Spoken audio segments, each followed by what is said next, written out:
Greetings and welcome to Office Hours with Dr. G.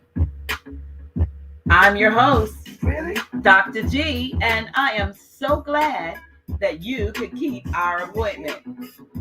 Can somebody say, where there's a will, there's a way? Technical difficulties, but we figured out a way to overcome.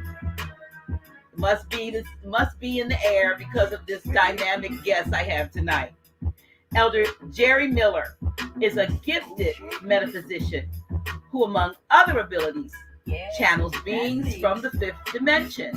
An accomplished medium, Jerry is able to bring through those who have transitioned if they are willing to do so. He is able to remove attachments and works closely with his Native American Shaman guide, who he lovingly refers to as Chief, to help promote healing for his clients. Jerry Miller is also a master psychic. In addition, he and his equally gifted wife, Sandra Fraser, are well-known, well-traveled, and much sought-after makers of high vibrational spiritual tools, which they sell around the country at holistic and cultural events, as well as online. Tonight, we invite you to listen intently as I have a straight, no-chaser conversation with my friend, Elder Jerry Miller. But before we start, please be sure to like, share, and if you have not already done so, subscribe to our YouTube channel so you don't miss a single episode. Well, as I said, where there's a will, there's a way. And you probably could tell we're starting 15 minutes later than scheduled because of technical difficulties. But we have figured out a way to make sure that this presentation goes through. So I would like to welcome back to Office Hours with Dr. G, Elder Jerry Miller. Welcome. Thank you. Let me tell everybody what happened. Okay. All right. So let me get you up there. Now I had to just put a picture up. Y'all, let me turn this volume up. I had to put a picture up of Elder Jerry because, as you see, the spinning. We were not able to get him on camera. Could not get him in. It says that he's on, but he's not on. So we are on my cell phone, which I have in my hand. I have a speaker here next to the mic, and he is going to speak to us, not actually visually, but he is on audio. So that the show can go on, and the show must go on. Jerry, thank you so much for your patience. I don't know what happened. I don't know if your energy, you know how they try to block certain things because they know you're going to bring the fire, you're going to bring the thunder, but we figured out a way to, skirt around whatever obstacle they put in our way. And we're going to do it audio. And I just put a picture up of you so they can realize who's talking, who's speaking. As you speak. But I do want to say this before we get started with this straight no chaser conversation. I realized that it was on, I believe it was May 12th. I looked it up. May 12th, 2020 was the absolute first broadcast of Office Hours with Dr. G. Official first episode. And guess who was my guest? It was you. Wow. So tell us a little bit about, for those who don't know, and I know you probably have a lot of your fans and those who follow you on Facebook, YouTube, Instagram, are probably tuning in because they already know you and love you. But for those who don't know, Elder Jerry Miller and your straight, no chaser approach to life. Tell us a little bit about yourself.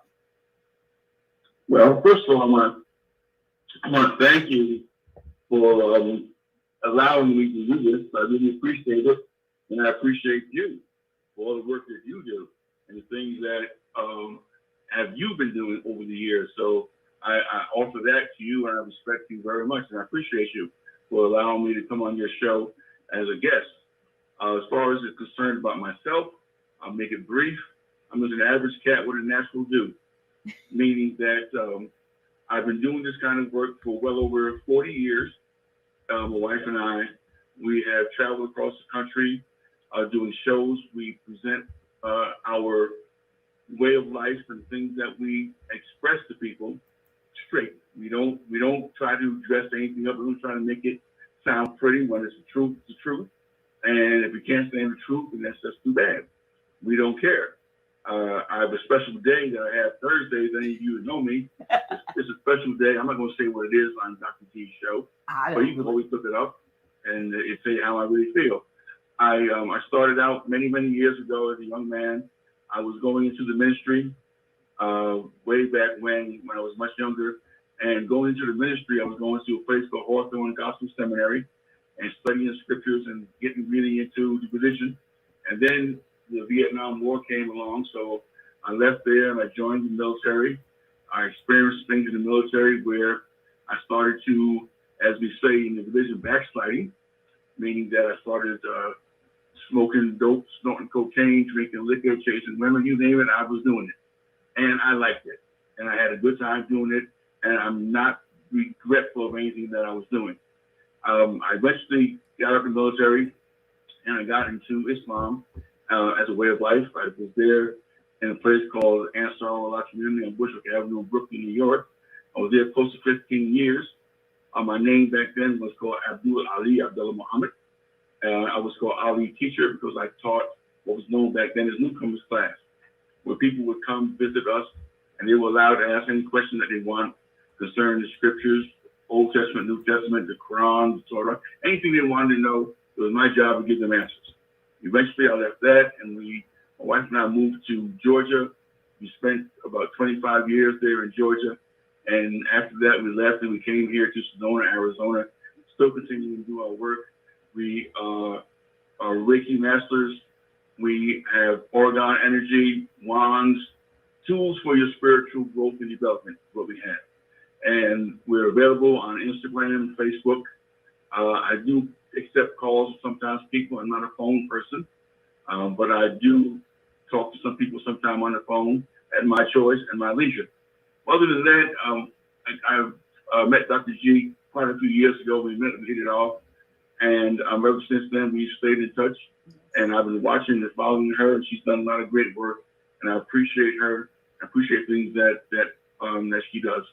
And tonight, she can ask me any question that she wants, or anybody that may want to call in. If she does that, can ask me any question that they want, because we're going through a very serious time right now, and I'll be into that later on. But that's basically who I am, what I do, and what I do. Simple. Yes, and for those of you who may have gotten the Organite pendants that had the Moorish flag on them, or the Circle 7, Elder Jerry is the creator of those pieces. And I was honored. I think it went back to about 2013 or 14 when I became, maybe 2014 or so, maybe when I became one of your, you allowed me to be a distributor of your pieces, of your Organite pieces. Yeah. And yeah, so and back then they were both basically ankhs and other designs, but I appreciate the fact that you have expanded and put the Moorish flag, the Circle 7, and other designs, Moorish designs in that same line for those who want to wear those organ pendants and Organite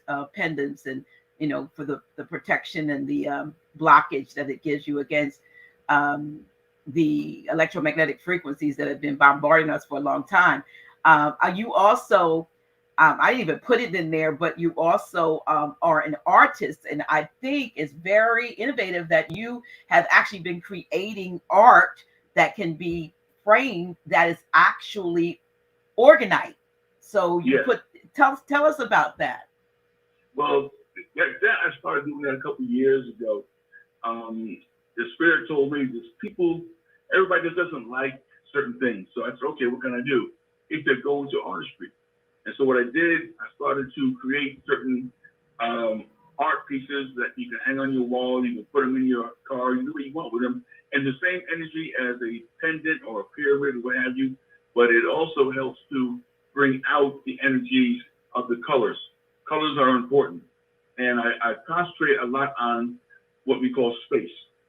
There's something about outer space that really draws me, so I try to make those paintings available, as well as I'm working on some new pieces now that dealing with Africa, the continent, the images of people that are there, and it takes time to make these things. Not something I just slap and throw together. I got to sit down and create and get the materials together, and everything that I make, from pendants to the pyramids to the wands, we are playing certain vibrations and frequencies at the same time. The orgone energy that we have is from Wilhelm Reich. He was the one that discovered orgone, and I use his formula along with a few other things that have been given to me a way of my spirit guides to help enhance the energies and the properties of what's being put in there. Now, all orgone that everybody makes has energy, but it's not compared to mine. I'll put mine up against anybody's orgone on the planet, and mine will always be the superior one. I know that to be a fact, but I've done that, and I did my work under traveling with other people. And it said people who make orgonite, I don't knock what they do, but they're not really making real orgone. They're just putting stuff in what they saw somebody else do and say it's orgonite, but it's not really the real orgonite. It's a faux orgonite, I'll call it that. Well, I have experienced your products, as well as I had several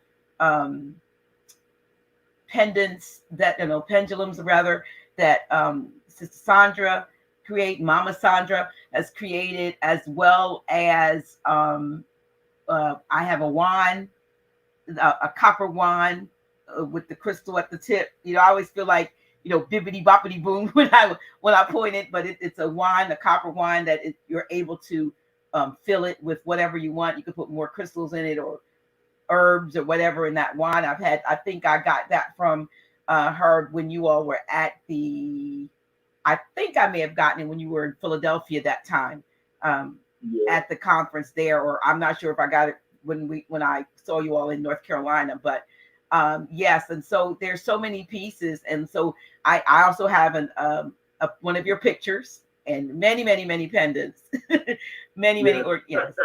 Mm-hmm. So I really do appreciate the work that you do. It has been, and more than, and even more so, I appreciate you. We talk, when we have conversations, we have these candid conversations. So we said we're going to go straight, no chaser. We know certain things that we cannot say. So, realize that we'll try to do whatever we can do to not interrupt the broadcast by, being censored. But I still want you, to give it to us straight with regard to what's going on. You mentioned an emphasis on, I think you said like I don't think you said UFOs, but something more cosmic a few minutes ago when you were talking about some of your pictures are more space or something like that. One of the most interesting things that I remember is that when you could tell us about that, when you and Sister Sandra, Mama Sandra, were making a decision to relocate. Can you talk a little bit about what prompted that? I remember we had conversations, and I remember her profound postings about us and we, but can you share any of that with us?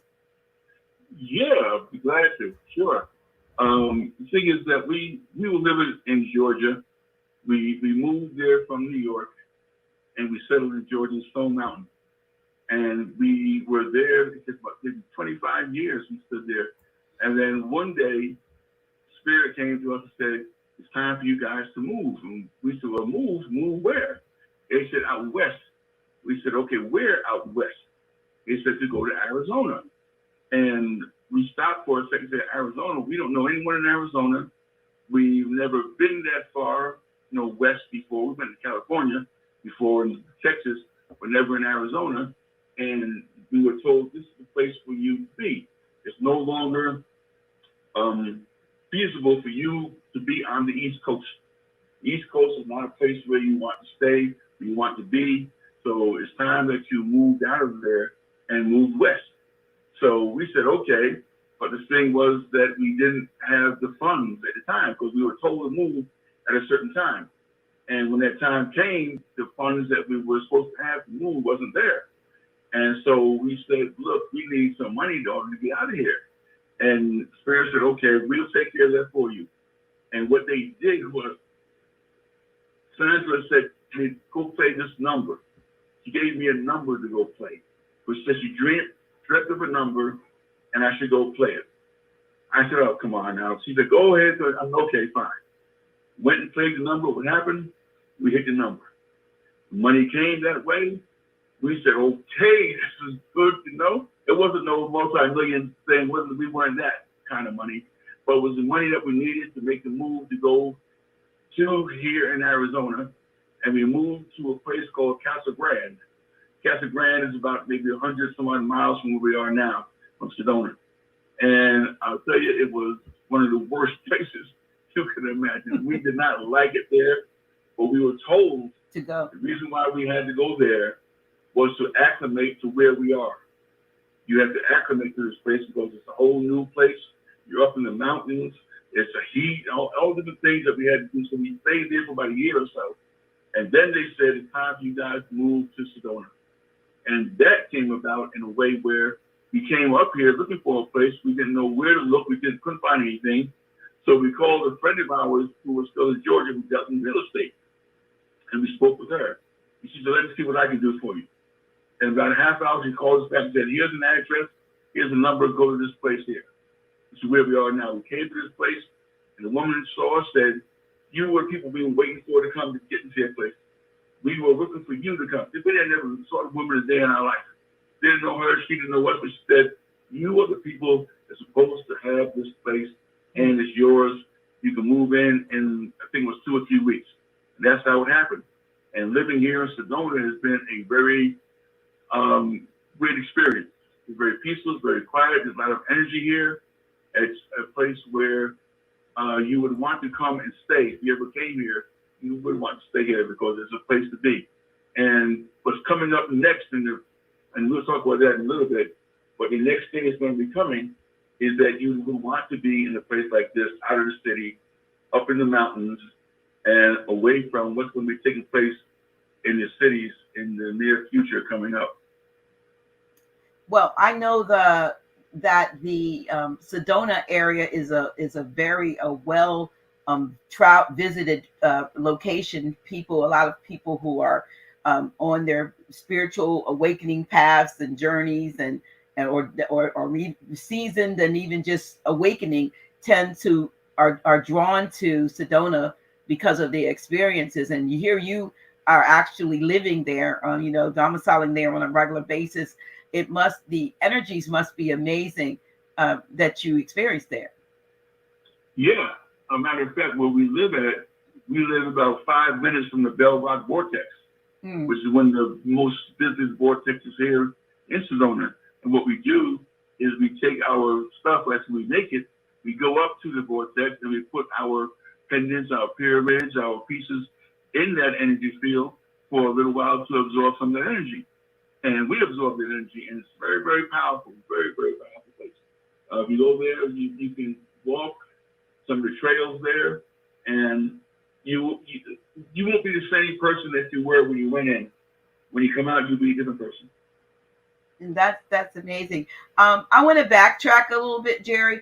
When you were saying Spirit told you to move and Spirit does this, can you qualify that? Because I know that Mama Sandra she doesn't post as much as that I see that she did, some years back, but there was always something profound, and she would have emphasize that it was coming from us, which was, I'm assuming, a group entity, and we. But can you talk about that? When you say spirit, you're not talking church spooky. You're talking, entity. Explain it, can you?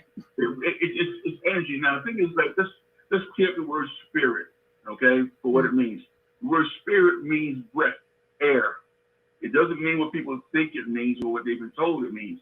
Spirit it's like it says that if you go and look up the word spirit, it means to breathe. Like people say that there was you conspired with somebody.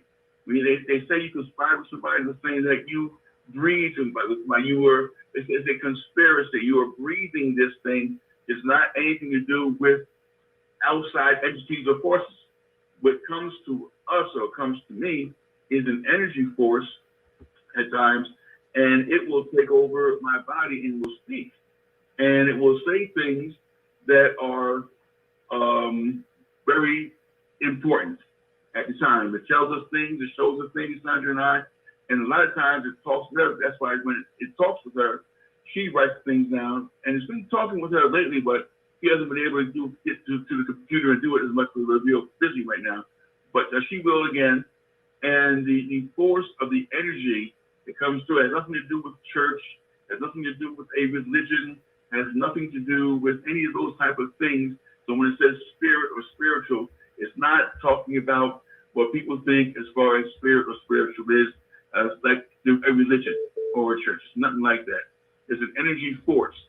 And when it comes through and it speaks very plain, very clear, distinct, and it gives out good information about what's going on. Matter of fact, one thing that came through the other day, and I'll tell you what it is, if you give me a minute, it was talking about the season that we're in now. They don't look at time as years. It says like a different season. And the season that we're in now, it's called the apocalypse, okay? Or in other words, we're living in the season of the revelation, where things are being revealed, things are being shown to you, things are being opened to you. What's going to happen within a few months or so, what they now call unidentified aerial phenomena, aka UFOs. I call them what they are, multidimensional excursion vehicles. You're going to start seeing a lot of those in daylight, in broad daylight. They're not going to be able to explain them away as if it's something. You're going to start seeing them in daylight, not only at night, but in daylight and in very important places. Another thing you want to be mindful of are people. They're revealing the type of people that are out there that you need to be mindful of. To give you an example, the kind of people you need to look out for. Let's say if you and I are talking on spiritual matters, and there's someone else there with us who's listening in, and what that person will try to do, if they try to say, well, let's talk about something else, we need to talk about that, that person is one you don't want to be around. Because of the fact they're trying to pull you away from something that is highly important down to a level of unimportance, and that's their job, that's what they're there to do. That's what you see on the television, you hear on the radio, you read in the newspapers. These are the times where the things that are being put out there are used purposely to distract, misinform, misdirect, you away from your spiritual growth and development. This is key, this is important. Stop getting caught up in the bullshit that's out there. You see it all the time. They'll put something on the television, on the news, and you all will talk about it as if it's really happening to you. They got this thing going on with Kanye and Kim. You see it on the television, or you'll see stuff going on with another celebrity or entertainer, or the kind of people that you worship. What you do is you worship these people, and rather than looking at yourself as being equally as important, but you don't. You see them in a whole other light that's presented to you, and because of that, you belittle or you undervalue yourself and overvalue them. But they don't give a shit about you, because they will go to their home where they live and they will not invite you over there for dinner. But you act as if you know these people or that you have a connection with these people. They're all put out front as distractions to keep you away from your growth and development. Even people in your family will do that to you. You have to pay attention to when you're talking spirit, you're talking high energy language, and they try to stuff you or try to pull you away or pull you down. That person is dangerous. You need to get away from that person, that individual. Pay attention to what's going on the planet. Nothing, I hope there's a lot of negativity going on, but there's a lot of positive things going on as well.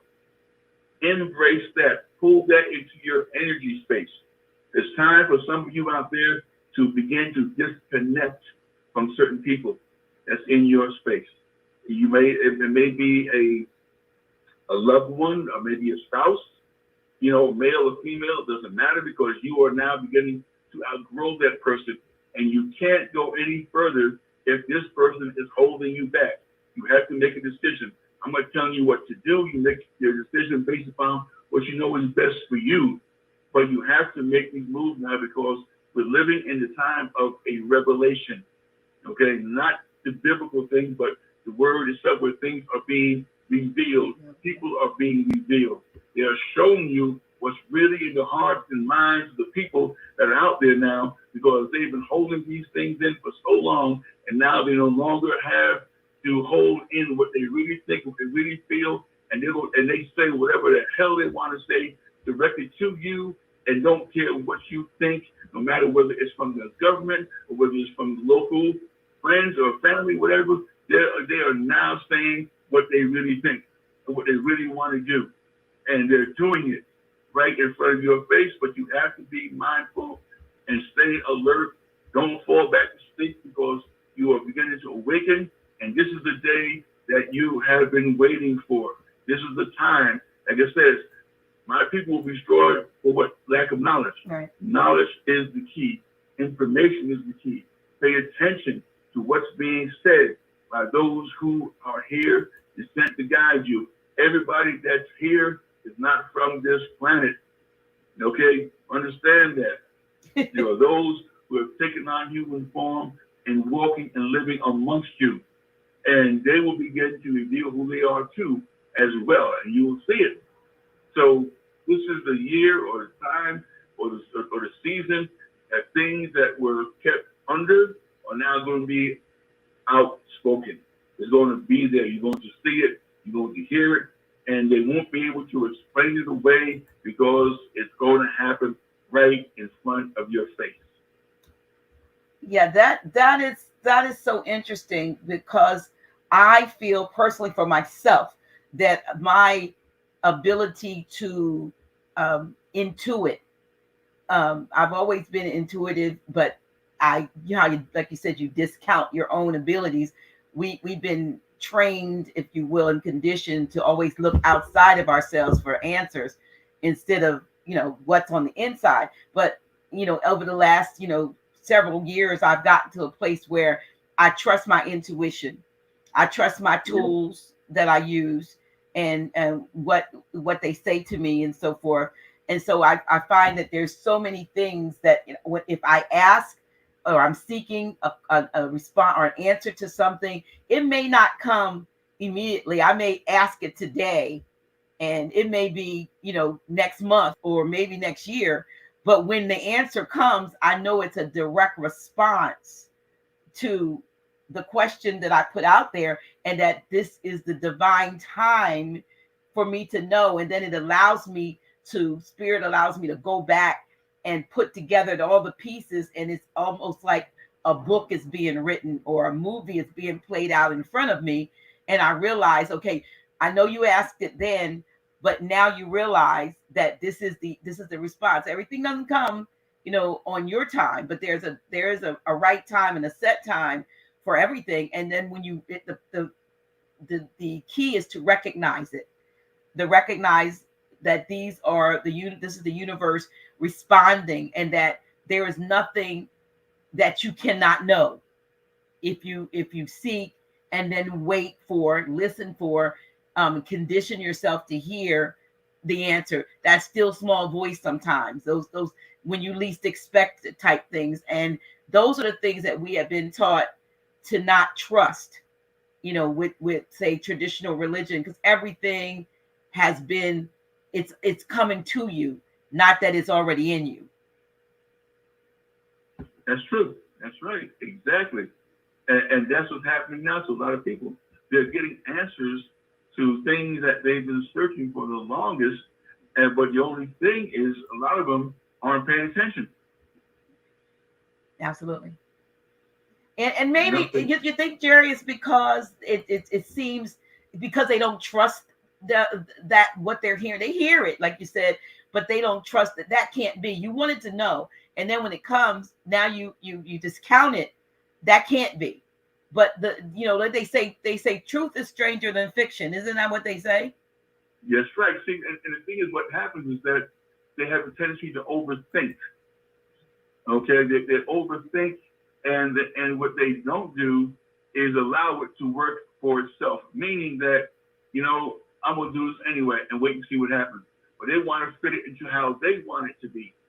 You see, if you're given some information, and the information is foreign to you, you act on what you are given. Don't try to make it fit into your frame or your mindset or how you think it should go. Because when you start mucking with it, it's going to muck up. Yes. And so you got to be able to sometimes say, okay, it don't make sense. I don't understand it. I'm going to do it anyway. And when you do it and allow it to take its course, it'll wind up being what you were supposed to do. And when you start doing that, then you begin to trust it more. But when you begin to second guess, overthink, or question, or doubt, or, well, I don't know if I want to do that, or maybe I shouldn't do that, then therefore you are no longer on the level of where they think you were or thought that you were. So let me shift gears just a little bit, and then I'm gonna there's some questions in the chat that I'm gonna have you answer if you can. Can you tell us about your relationship? I mean, and I think I understand it right. Chief, you're the shaman guy that you call Chief is the entity or the being, spirit being that works with you when you're doing mediumship, or does that entity work with? Does he work with you in other spiritual work that you do? Can you explain that relationship and even about the work you do in concert with them? But the way Chief works, Chief is a shaman, but Chief also was one of the men who was on the Trail of Tears. All right, and he was a very powerful medicine man, and he would do things that would help the people who were on their trail going, across country. People were dying like crazy, but he was one of the ones who would step forward and help to heal and cure many of them. When I do Reiki, Chief comes through, and the Chief is able to do things that I don't do, that I can't do, but Chief was able to do them. And he's a very forceful person, a very, rough type of individual, not mean, but you can feel the power and the energy that he has. And he also is one of my very personal, he's real personal to me. I really don't get too much in with him unless it's just me and him, and we sit down, me and him talk. I'm sitting down, he's sitting down, and we talk that conversation. And he shows me things and tells me things that have taken place in the past that will come again in the future. That there's nothing new under the sun. Everything that you see today has been around for so many years. Like you see the electric cars, they've been around since 1830. This electric cars, they're not anything that's new. It's just that they were around from 1830 to 1917. And what they did, according to the story, let's get back on this here real quick, is that they had a race, electric car and a gas-operated car. And the gas-operated car won by about maybe 2 feet. So they said, well, the gas car is better than the electric car. And that's when the electric car was put to the side and gas-operated cars came into being. And now what you're going to see by 2035, 2040, you're going to have nothing but electric cars. Like the gas-operated cars are going to be a thing of the past. You'll see it. For those of you who live long enough, you'll see it. But anyway, with the Chief, he tells me things that I can't tell you now, but when the time comes, he'll tell me what to say, when to say it, and when to bring it out, and you'll know. And it will be very profound, very prolific, and very powerful. Well, I know you've said some things to me from tough times that were very profound. I mean, we would have been talking about something completely different, and then all of a sudden the message will come through, and a prophetic or or just something, a statement that touched to the core of me, and I know that maybe those were those times when Chief will kind of step up and say this or start speaking through you. Is that what happens? Yeah, that happens. Sometimes it'll be, if he wants to come through, he'll come through when he gets ready. If he feels it's necessary to say something, he'll say it and then be gone. But it happens like that. Wow. Well, that's amazing. So attachments.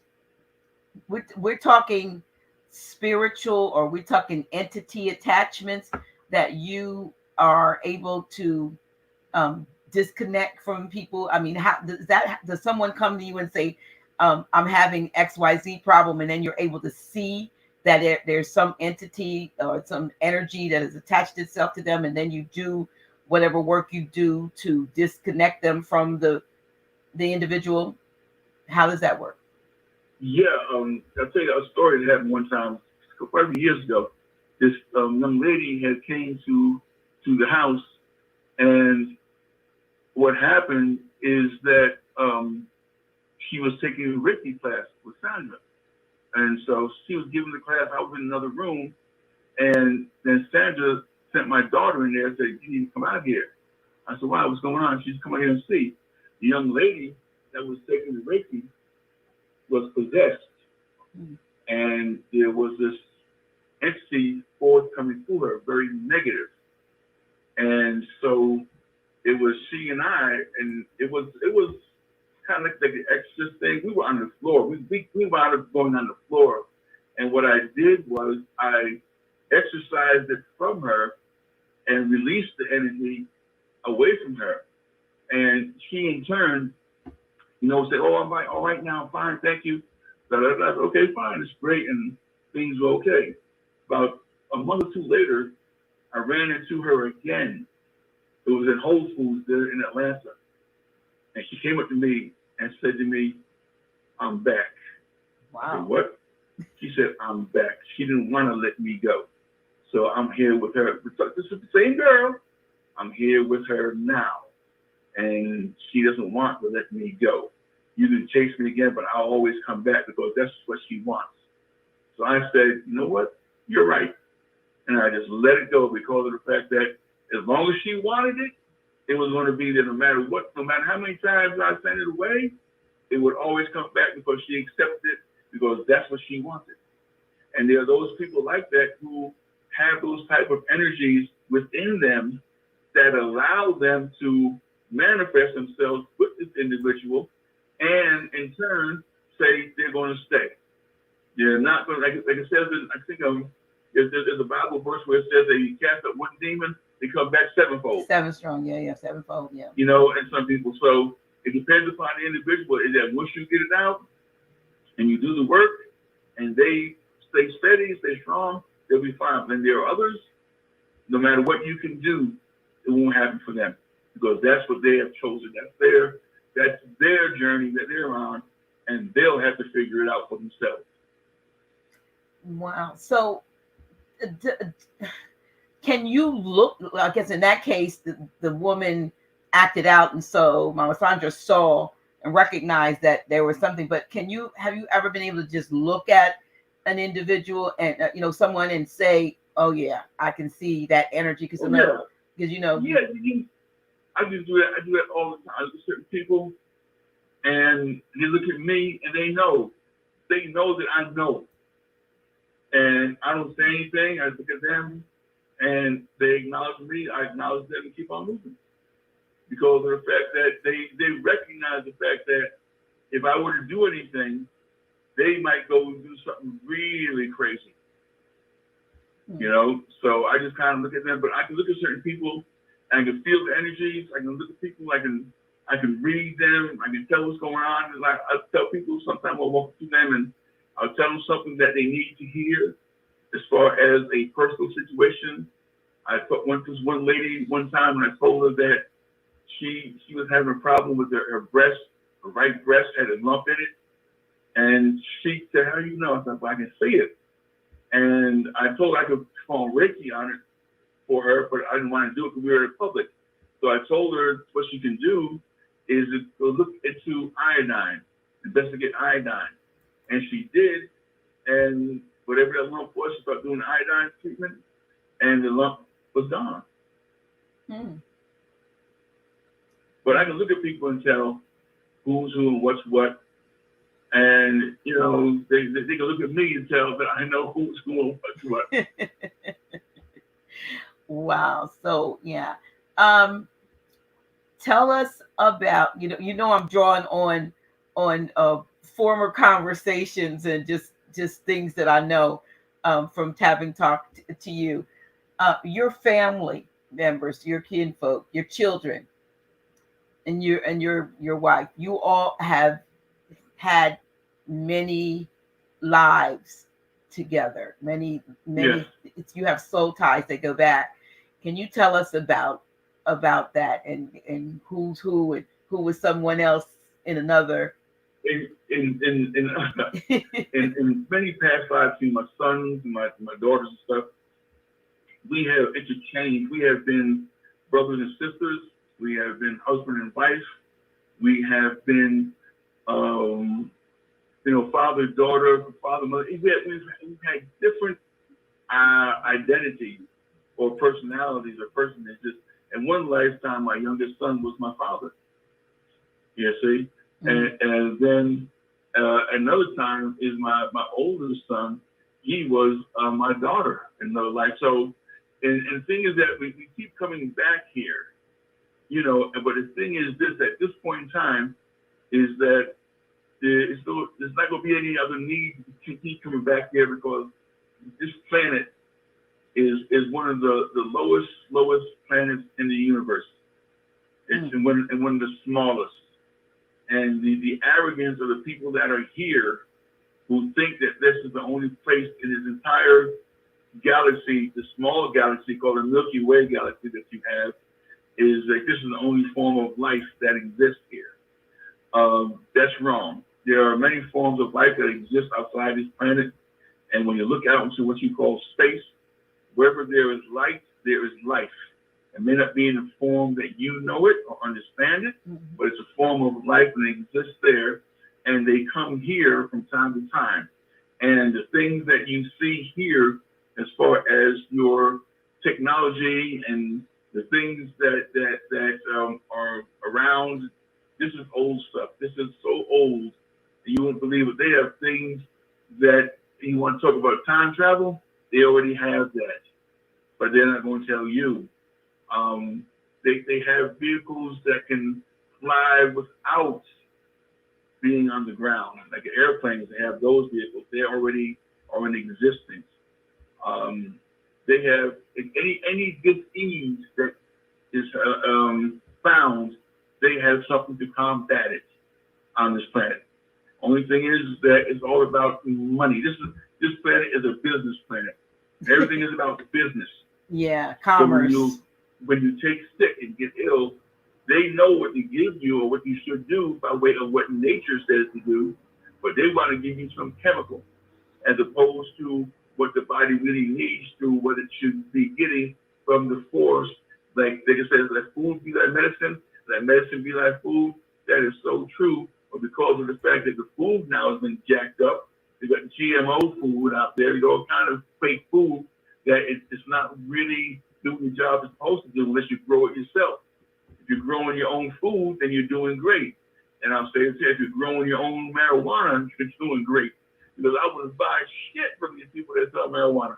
It's not the same thing that you think it is. Yeah, that's probably, they probably have laced it with some crazy stuff. They do. They got put out a thing so that Monsanto was involved in my gosh. In the marijuana industry. So It's not, but I remember what it used to be when I used to get it, and what it is now ain't nothing close to what it used to be. None of it is. And the whole idea is to get you involved with drugs and to give you all kinds of drugs that will have an effect on you down the road. You see it all the time. How many times have you seen on television they're calling back some type of medication they put out there that the FDA said, oh, this stuff is no good now, it's causing all kind of problems after it's been out there for a number of years, after it's done its damage. Even when they call food that has been poisoned or food that has some type of disease in it, that food, they got called back 5,000 pounds of meat that has listeria in it.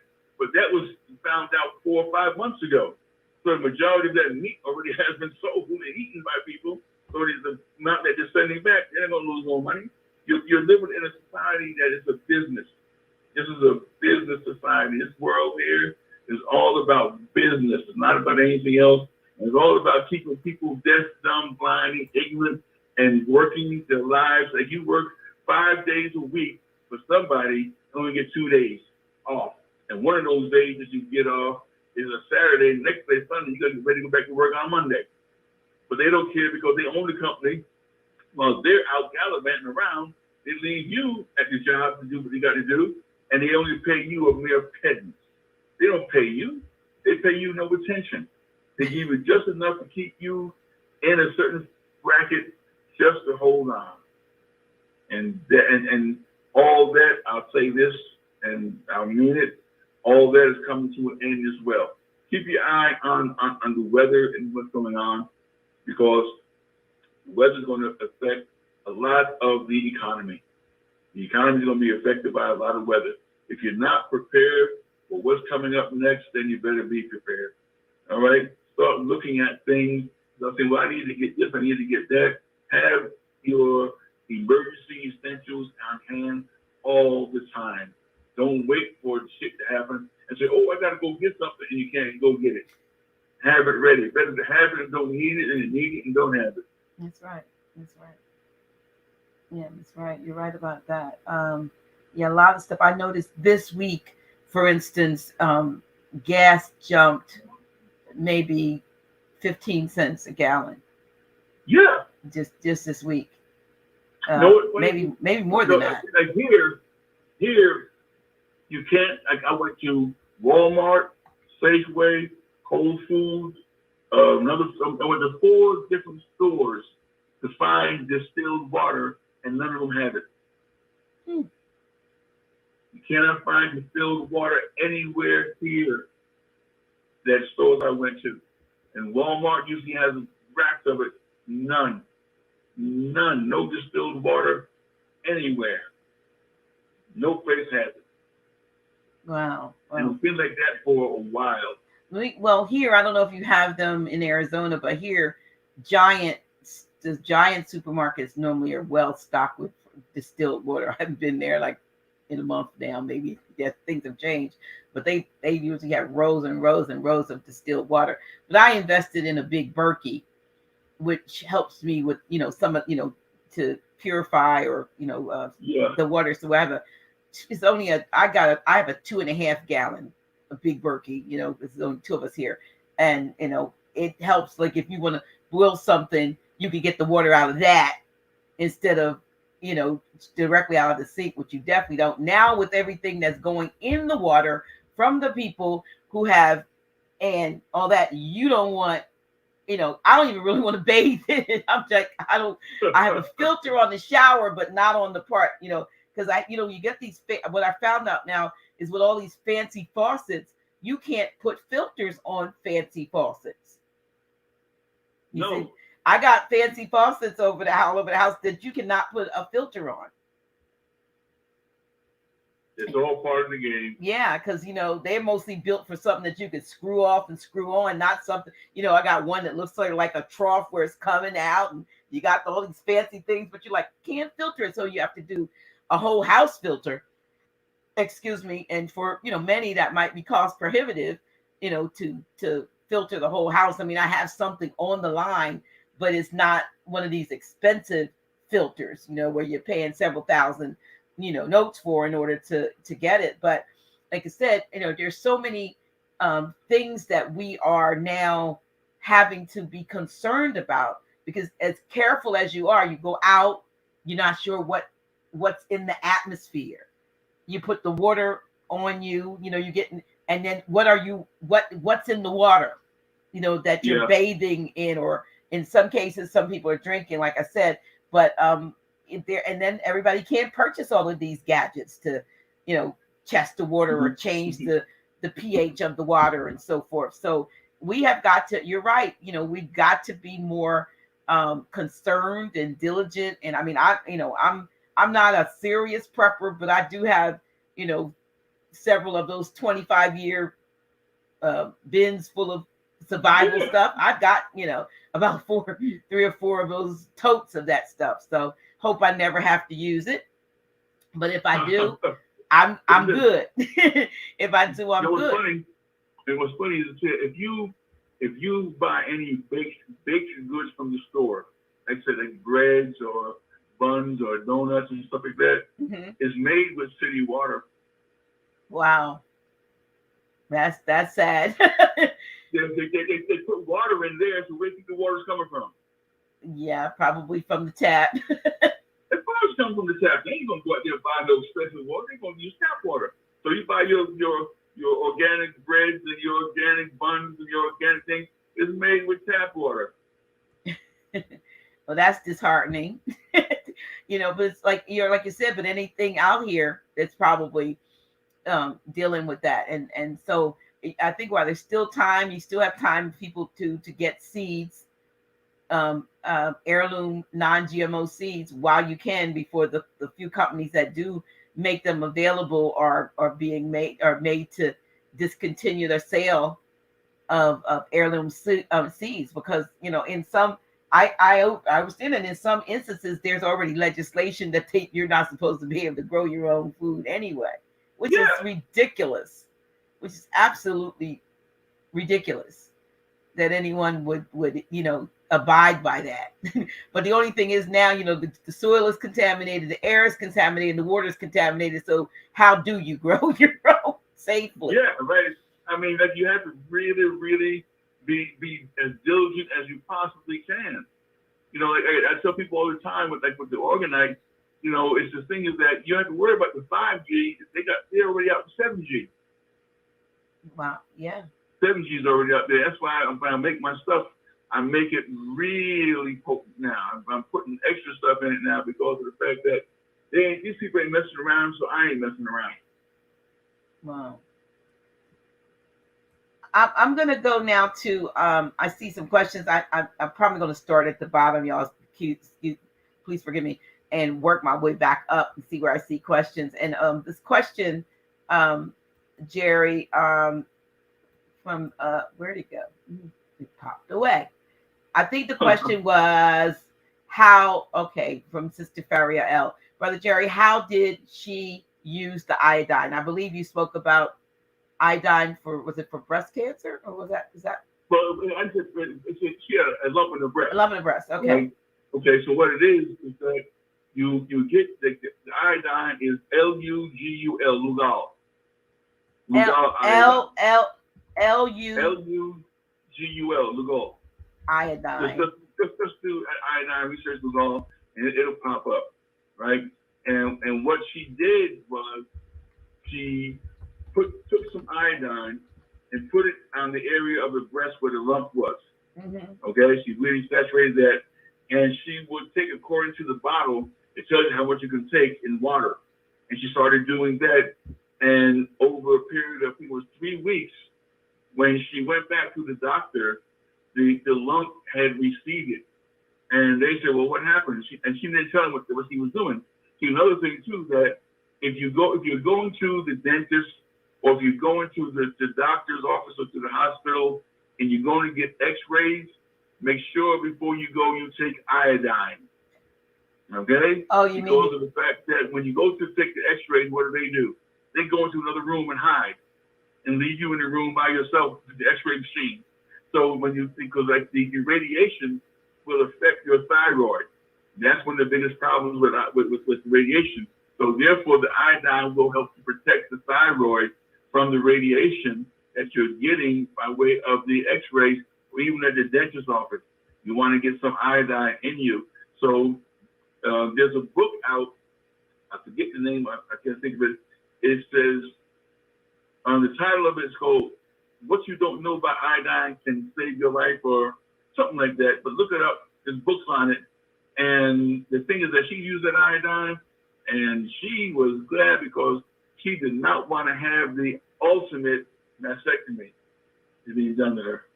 Wow. Oh, wow. Yeah, nobody wants to have parts of their body chopped off. Yeah. Here's a question of whether or not you can suggest where to find a good essential emergency list. What's that again? A good place to find a good essential emergency list. Oh, wow. That's that. You know what? I did a video called What If? It's on my Facebook page. It's on my Instagram page. It's called What If? And what I do is that I go through a whole lot of scenarios in case of an emergency, but things that you should have on hand. Like, for instance, if you don't have flashlights in your home, you need to get some. If you don't have lanterns, they sell them on Amazon. They're camping lanterns. Mm-hmm. You need to get those in case the lights go out. You have those on hand. You need to get a water filter. If you don't have that, get one of those on hand. Get a first aid kit. Have that on hand. And get a weapon of some sort. Have that on hand. There's a lot of things that you need to do. You should pay attention. Just think about, just go over in your mind, like, what if? What if they came to you at 3 o'clock in the morning and said that you have to evacuate? You have to get in your car and get out of town. What if you only have a quarter tank of gas in your car and you can't get to a gas station? What are you going to do? How far are you going to get on a quarter tank of gas? Think about it, because like what I do with my car, I make sure my gas tank stays full. If I'm down a quarter, if I burn a quarter tank of gas, I'm filling back up. I'm not waiting for it to get down to a half a tank or 3/4 or no. I'm filling up every time it gets down to that or less. I'm putting gas in the car. But I don't want to wait to have to go somewhere and finally got to leave and I have no gas in my car. That's not going to happen to me. Another thing too, if you live in a house and you have an electric garage door and the power goes out and you got to get your car out, do you know how to open your garage door manually? There's a way to do it. But if you don't know, what are you going to do? You're going to sit there with the car in the locked garage and can't get out? Think about it. Try through the door. I don't know. Say again? No, I said maybe someone in desperation would drive right through the door, I guess. Yeah, but they can do that too. But I'm just saying is that it's always good to know. But if you're not there, let's say if your wife is home and she don't have no idea how to open the garage door, learn how to do these things. But there's things that you need to do to stay on top of stuff. You know, like if you go to the FEMA website, and the FEMA website says every house should have at least 2 weeks of food on hand just in case. Yeah. And that's what they tell you. FEMA's telling you have at least 2 weeks of food on hand and water just in case. I've heard you should have a couple months worth of stuff. I don't know. You know, you might want to, like I said, I got stuff that's supposed to last 25 years. In a pinch. Yeah, there's a lot of things that are happening to, you were in Georgia, like Stone Mountain, right? Is that where you were? Yeah. Is that where the Georgia Guidestones? No, I went to Georgia Guidestones. From there was about a good hour and a half from where I lived at. I went there and I saw for myself what it looked like. I read what it said, and the mystery behind it is that, according to the story, nobody really knows who it was who had those things built. Allegedly. Yes. Because how do you just put something somewhere like that and it stand without any ownership to it, or who owns the land, and whoever owns the land is whoever probably either had it erected or erected it, allowed it to be or erected it. So you can't. And have it put in 10 different languages. Absolutely. And for those of you that don't know what the Georgia Guidestones are, could you talk about that, well, Jerry? What it is a set of stones that they call it the Stonehenge of the West, where there's a series of these granite stones. There's 1, 2, 3, 4. I think there's 4 of them, and on each stone, written in different languages, it says where the idea, when the first thing it says was to bring the population of the world down to 500,000 people. That was one of the goals. And lists of 10 different things of what the goals are for whoever it is that put those things up. And the thing is that when you go out there, because like I said, my wife and I went out there, and when you go out there, you can feel the energy in that place. There's something going on out there. It's because it's in the middle of nowhere. It's in the middle of nowhere, up a little funky little road, and there you see it. And they have security on that place that you wouldn't believe. That place is super secure. I wonder why. If it's it's so negative, why is it being guarded? Just for some reason or another, because they want to protect whatever is said. People can Google Georgia Guidestones, and you'll see what it is and show you pictures and tell you what it says and give you the information on it. But the thing is that the energy that it puts out is phenomenal. Like I said, I went there, and you feel it. You feel what's going on there. So there's something going on there other than just what is put out there. Yeah. But it's really something that if you live in Georgia, you get a chance, just go out there real quick, take a quick look at it. I wouldn't stay there too long, but I was there, and after a few minutes, decided, let's get out of here. Let's get away from this place. Yeah, so it's radiating with negativity, probably. It's there's something about the place that when you go there, you can feel that something's going on there that you don't want to be around it. Mm-hmm. Wow.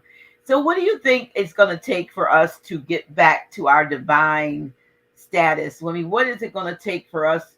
And maybe it's not everyone, because maybe it's not supposed to, but for those that are on divine assignment, have the so-called light workers and so forth, the ones who have come back in the third wave, or so to speak, to,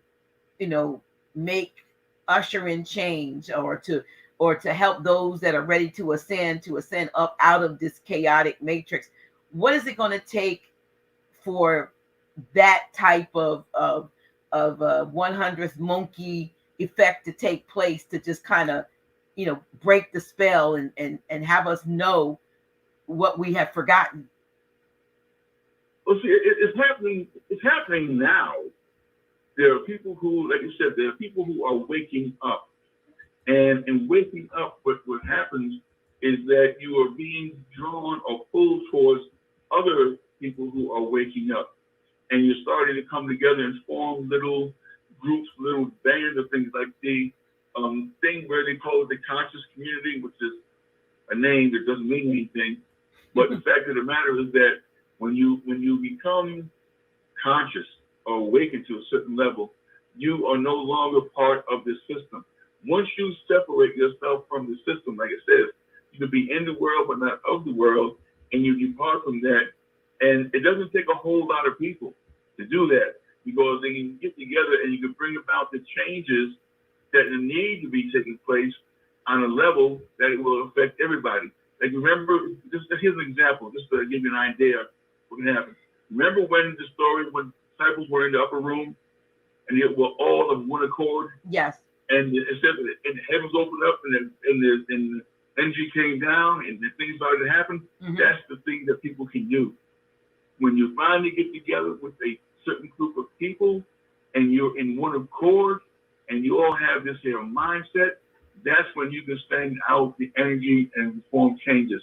It's like taking a pebble and throwing it in the middle of a pond, and where it lands in the middle of the pond, the ripples begin to emanate, and the more you watch it, eventually the ripples will come to where you're standing on the shore. But it has to start somewhere. So it has to start with an individual and people coming together and unifying and putting aside their differences or indifferences and starting to say, this is for the betterment of the whole, for the all. This is for everybody. It's no longer about just me. It's about us doing what we need to do and what we should do and should be doing, and following the course that has been laid out before us by the guides and the masters and the teachers that have come and let us know that this is what we have to do, because it's not going to happen in any other way. And the thing is, on the other hand, there are those who want to prevent that. There are those who don't want to see that happening. So therefore, they're working just as hard on their end not to let it happen, not to allow it to happen. And they, like I said before, they will throw out the distractions, they'll throw out all the misinformation, all of the different things to take you off your path, to take you away from what it is you need to be doing. And the minute that you start doing that, the minute you start to leave behind the bullshit of this planet and embrace the energies that have come down from the outer sources, that's when you're going to start seeing changes. And it's happening now, but not on a massive scale just yet. But it will be. Just give it time. But the next few seasons coming in, you're going to see a lot of changes. Because the planet is tired. The planet is tired of what's going on with it being polluted. That's why you're seeing earthquakes. You're going to hear more about tornadoes. You're going to hear more about volcanoes erupting. There's going to be more about floods. There's going to be a whole lot of things because the planet has to purge itself. The planet is giving itself an enema. And it's starting to clean itself up. Because it can't go on like this too much longer. It wasn't meant for that. This is not what it was meant to be. There were things that were meant to safeguard the planet, but through the pollution, through all, like you said, the food, the air, the water, all that good stuff, when men like that came to do things, Ronald Rice, Tesla, Marconi, all these other men that came with these other things to make the planet better, there were those who stepped in and made it worse. You're right. I mean, they suppressed a lot of that technology. I know you mentioned, we know most people know about Tesla more than they know about, like you mentioned, Royal Rife and others. I mean, I've come into in the last couple of years some awesome technologies that are ancient technologies being pretty much now introduced, or and when they come in, we have to call them something else. We have to say it. It's an amazing thing that educates you about what's going on. You can't say what it really does, because then it gets censored, or it may threaten the company itself, because they don't want those types of technologies to be in the hands of ordinary people to be pretty much the physicians that heal themselves, instead of running to their places of death, hospitals and so forth. They want you, when you read the history and you find out how the hospital system was created and who started it, it really wasn't started by any benevolence. And I feel like it was just more of a place to make sure that if you wanted to take folk out that had, minor and serious things, that would be the place to do it. You see what I mean? Yeah. That would be if everyone has to go to a place like this, then now you have control over. When you used to have, I remember even in my time, doctors used to come to the house. The physician, the family doctor would come, or if you didn't have the family doctor, you always had grandma that would just go out and say, go get me some sassafras and go get me some of that white willow bark and some of, go out and pick the right herbs, make a poultice or something, and you'd be better. Yeah, that's what it was. That's how it went. We had Dr. Thomas used to come to our house all the time. Mm-hmm. And for my grandmother, she was a practitioner where she would take a potato, cut it up, tie it around your neck in an old sock, fever come out, break fever. Yeah, the stuff would come out. I mean, the potato would be black. And drawing out the impurities and stuff. Yep, that's what it is. And that's all part of the healing, is that we have to go back, because so-called modern medicine is less than 100 years old. Mm. Yeah, see. Before that, you had your herbs, you had your other potions and notions and stuff, which worked. Mm-hmm. Those things worked. Yeah. But nowadays, you got to have, everything is a pill to not heal, but just to make you well enough to keep on going. And but it doesn't heal. And to keep coming back for more of that stuff that has you in a holding pattern. Never, like you said, I mean, I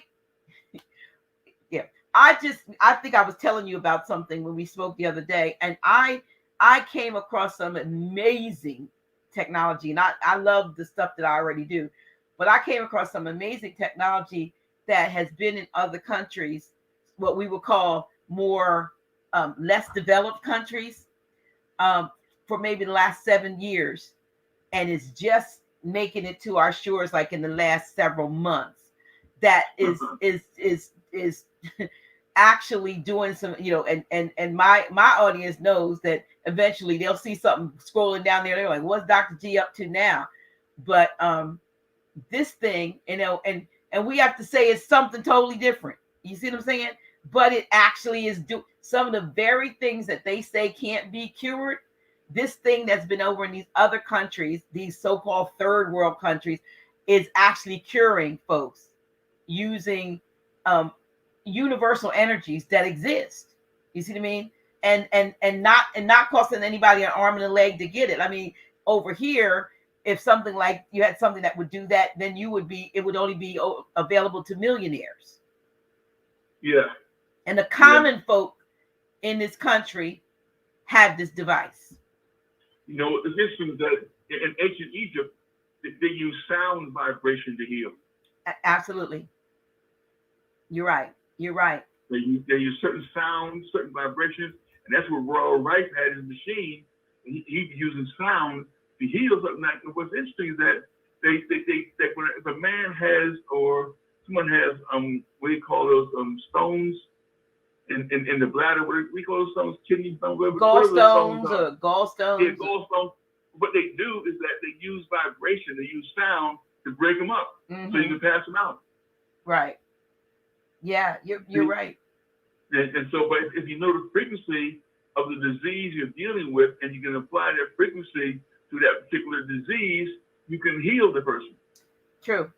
Which is the technology, what one of the devices that I uses exactly that, the sound technology, and they've already been able to map all of the various organs in the body and arteries and everything, so they know what a healthy kidney vibrates at, and a healthy spleen, and a healthy carotid artery, and it knows everything. So when it scans you and finds out that yours is there's a discord in the energetic field of that particular organ or artery or whatever, or DNA chromosome, it picks it up, because they already know what resonance it should be.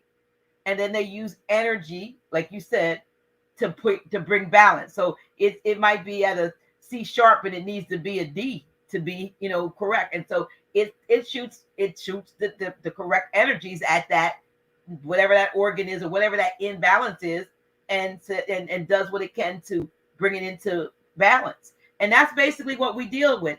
We're out of balance. Right. We're energetically out of balance. And I feel like writing something like, you're not sick, you're just out of balance. So true. They teach us that we're sick, but we're just energetically imbalanced in many cases. All it is. Yeah, because everything is energy. It's all energy anyway. Yes. And the thing is, you have to learn how to tap into that energy. You know what you need to do? Go outside and sit in the sun for 15 minutes. If you can. I mean, we're talking about weather. You said something about weather, and I was listening to the news yesterday in the car, and they were talking about the weather. And yesterday, I don't know what it was, but it was kind of sunny, but it was cold. And they were saying, well, the week we're going to be on a roller coaster ride with the weather this week. I think it's going to drop down. It's going to go up to 60 something and drop down to 18. I'm like, yeah. What? What? Why? And how do you know that it's going to do that except that's what you're doing? Yes. See, like that's why I call it weather control. Yeah. So they play with folks, and then people don't know how to dress. And then the next thing you know, their chest is, now they got, they can't breathe. And now they're going to, slap a C on them as a diagnosis. But they just been in and out of these crazy weather patterns. That's it. Well, let me go back up here to some questions. I think I saw some. I apologize, you all, if I didn't get to your question. Someone had mentioned that perhaps the Georgia Guidestone area serves as an active ritual site. What do you think about that? I wouldn't know. And that it might be on, also somebody else said it could be on ley lines. It could be, but the thing is, was that you gotta look beyond that and see, like you said before, go back to the sources and check out where it came from and why and how and who. That'll give you more answers. Yeah. Wow. They also, I'm not gonna go there. Let me just look for a question. The iodine crisis. Some people, Texas electric code. I'm just looking to see if there are any particular questions for you. There was comments here about the under sink filters being good filters, and using filters with sand and charcoal when we were talking about the water. Yeah. Sister Blessing said that's true. The dollar store is now the $1.25 store. Yeah, here, 25% inflation. And for some, it might seem like it's nothing, but that is a large jump. 25% increase at one whop. And what I've noticed, and I was in the area of one of our Dollar Trees that's very popular today. And the last couple of times I've driven by there are hardly any cars in there. That 25 cents is making a difference for a lot of folks.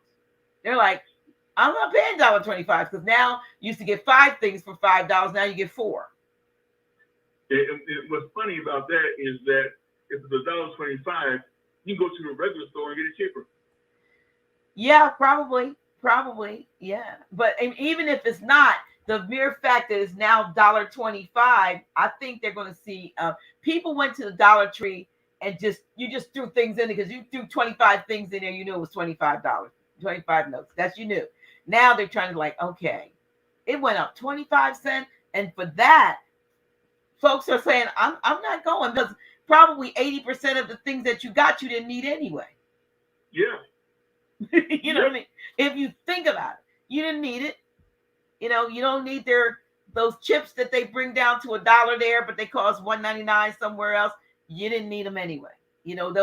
Some of those things are maybe have some type of imperfections, made in another country, but got a label saying it's something you think is the Colgate such and such, but we know all that stuff has fluoride and whatever it is, different things that maybe weren't the best of what you should be putting into your body anyway. It's funny where you look at how business works, and like you say, is that now that everything is a quarter extra. You were used to go into the dollar store and you would never buy just one thing for $1. You come out there with 3 or 4, 5, 6, 7 hours of stuff. Or more. I know I would. Just for being there because it was $1. That reminds me of going back when I was a child. Remember this. Do you remember the 5 and 10 cent store? I do. Okay, same thing. Everything in there was 5 or 10 cents. 5 and 10. You go there and get everything that you would need for 5 or 10 cents. Now you got $1 for the store. Now every 4 things is $5.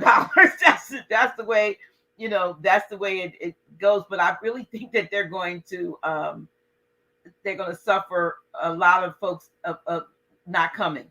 They're going to see. They're going to lose business behind it because what's the point of going in there now? I got to pay an extra quarter for something I used to get for $1. And tax on top of that. And fortunately for us, we're in a non-tax state. But the fact of the matter is, like I said just a few minutes ago, most of the things that you ended up getting were things you didn't need anyway. Yeah. Not too many people went there for essentials. You might, but you may not. The things you ended up with were things you didn't need. So people are going to make a choice. Do I really need that? Nah, not to the point where I'm going to pay an extra 25%. Yeah. And like I said, cars would always be out there. And the last few times I've driven up to past this one, which is a very popular one, there's maybe one to no cars out there. And I'm like, oh, folks are saying, nah, I'm not going. Yeah, they're not going. And so we have got to get back to, our own products, our own, we make things, you and Mama Sandra are makers of spiritual things, but there are other folks that are makers of other things. And we got to get back to bartering, trading, and whatever we're doing with amongst ourselves, and stop building up another man, if you will, coffers, who doesn't care anything about us. But that's important because if you go back into in Selma, Alabama, the bus strike, when the black folks said that they weren't going to buy the buses no more, what did they do? They damn near went out of business. That's right. See, that's what you do. You say, look, I'm not going to buy here no more. I'm not going to shop here anymore. And then they will concede to because you have the power. See, people don't realize that they have the power, but they give away the power to other people. Well, it's a law of supply and demand also. So when you get to the place where you can say, you know what, I don't really need this, and so we're not going to buy that. So then the prices that they jacked up, they're going to come down. They'd rather sell it to you for less than not sell it to you at all. Yeah.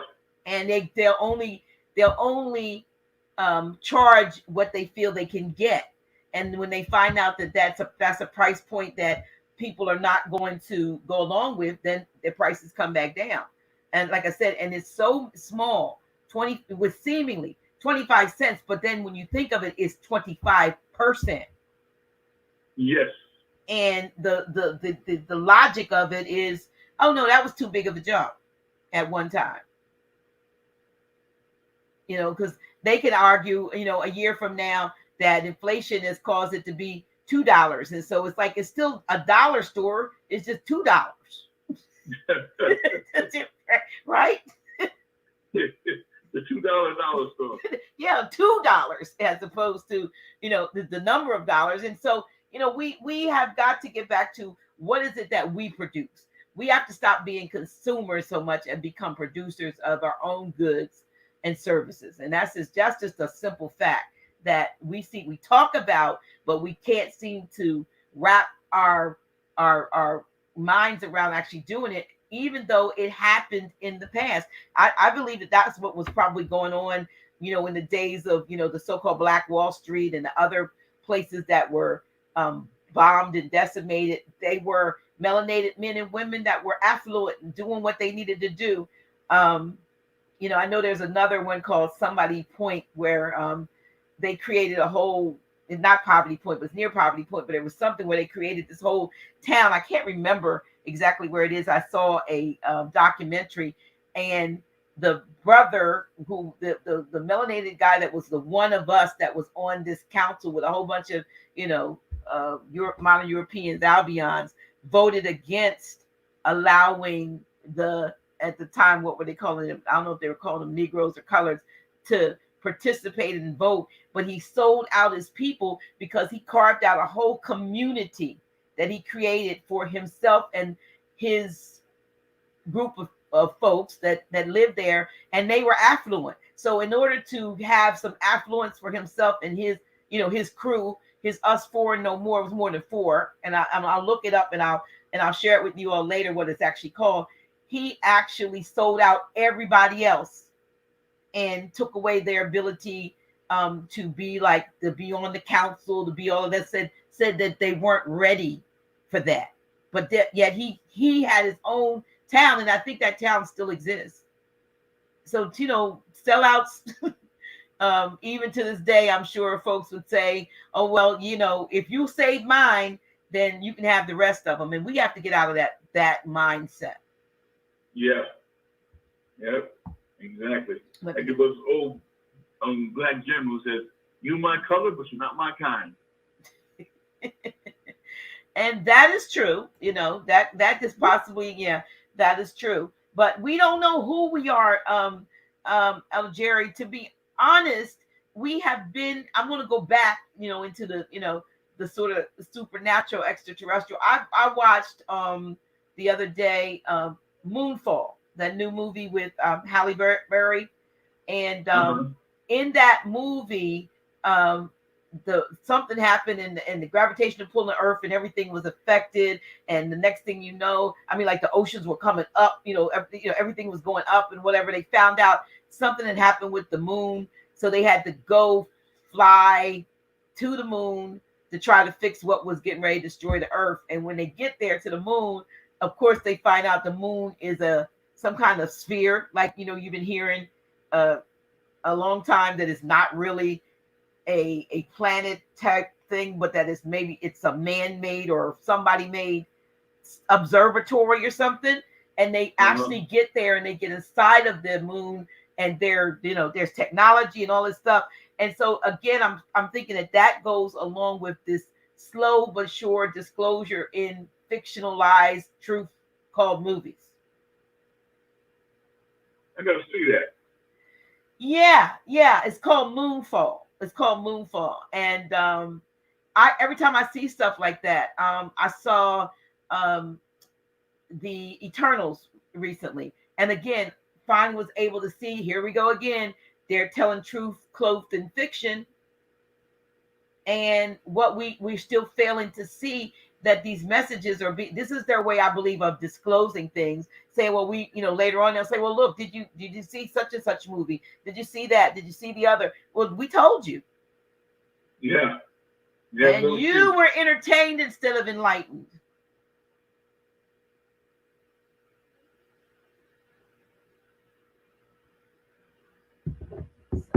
Are you still there? Yeah. Make sure I hadn't lost you. But I'm just saying, they look at these. I never look at things anymore for entertainment. I want to see what the message is. Yeah, right. Exactly. But what they really saying? Like that movie I saw where it said "Don't look up." Mm-hmm. That was a good movie.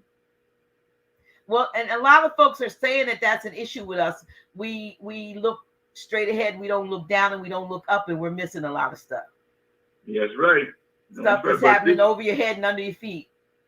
Well, this year they were looking up. They're gonna start seeing stuff. You'll see. Like the song says, "Keep your head to the sky." That is absolutely true. Let me see. I'm just trying to see if there are any more messages, y'all. Any more questions? So, is FEMA trying to take us out? Well, yeah, it's probably true. I'm looking for terms of space jump. Oh, Shirley Andrews said they are saying that 4 tons worth of space jump is about to hit the moon right now. I think. What's funny about the moon, if you look at the moon, and they said this here, what thing that they find funny about the moon is that all those craters on the moon, mm-hmm. they're all the same depth. They're same depth. They're all the same depth. In other words, that they don't go down no further than one doesn't go down further than the other. They all go down to the same depth. What does that indicate? It indicates that there's something else beyond it. That something, it can't go no further than as far as it can go. Oh, in other words, it's not a hollow object. Right. In other words, that it's not something that you see where if a meteor came here to Earth, it would go down but so far mm-hmm. and go down further. But they all stop at the same depth.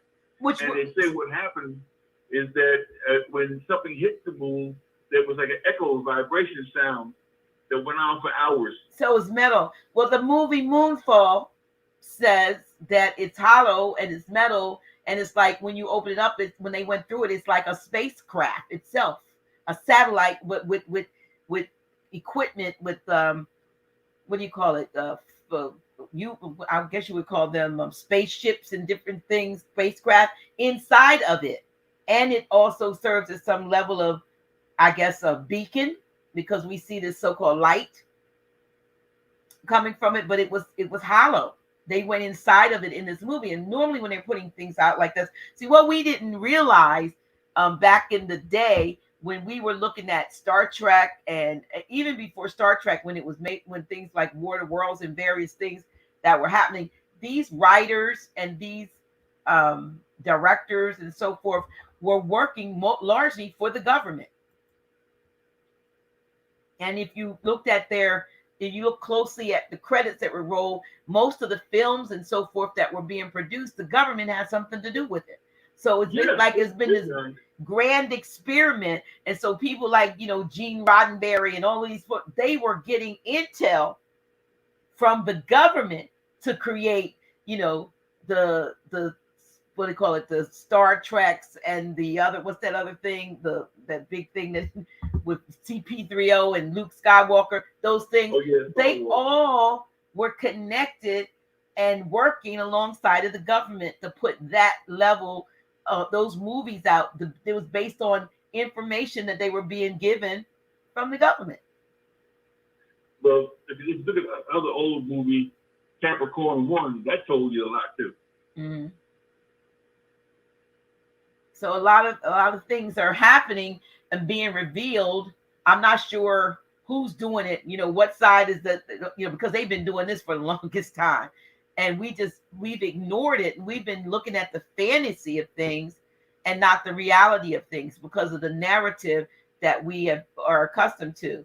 The timeline that they put us on, that's not the real timeline.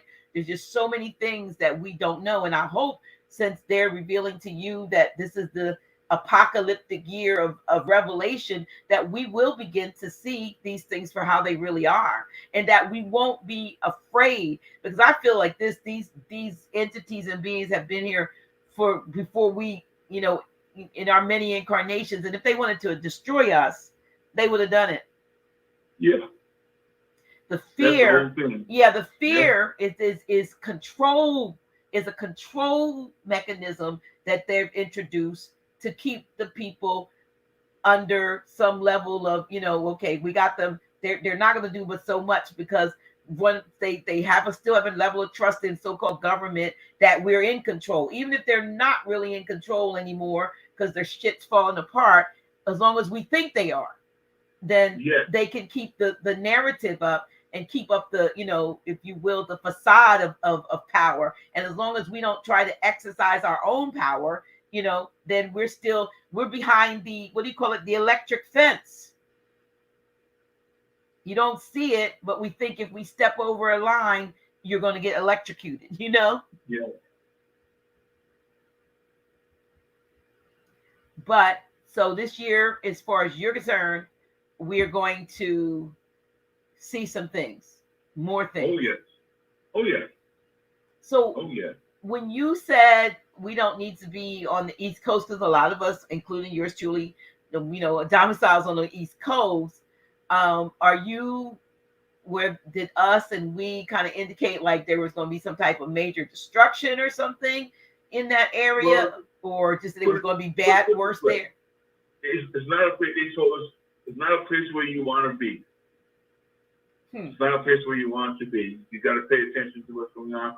Like a few months back, this was the thing, and they were talking, but not really talking about it. When in the Canary Islands, on the island of La Palma, the volcano that erupted for about 2 or 3 months. Mm-hmm. The big story that they were close with, they were watching, and they're watching it, is that if a certain part of the volcano erupted and caused a part of the landmass to fall into the water, it would cause a tsunami that would reach across the ocean to the whole East Coast, and it will destroy from Florida all the way up to Maine, all of that area there. Now, there have been stories and tales and things going on for years about that happening. It's been predicted by psychics, by readers, by people like Edgar Casey, Nostradamus.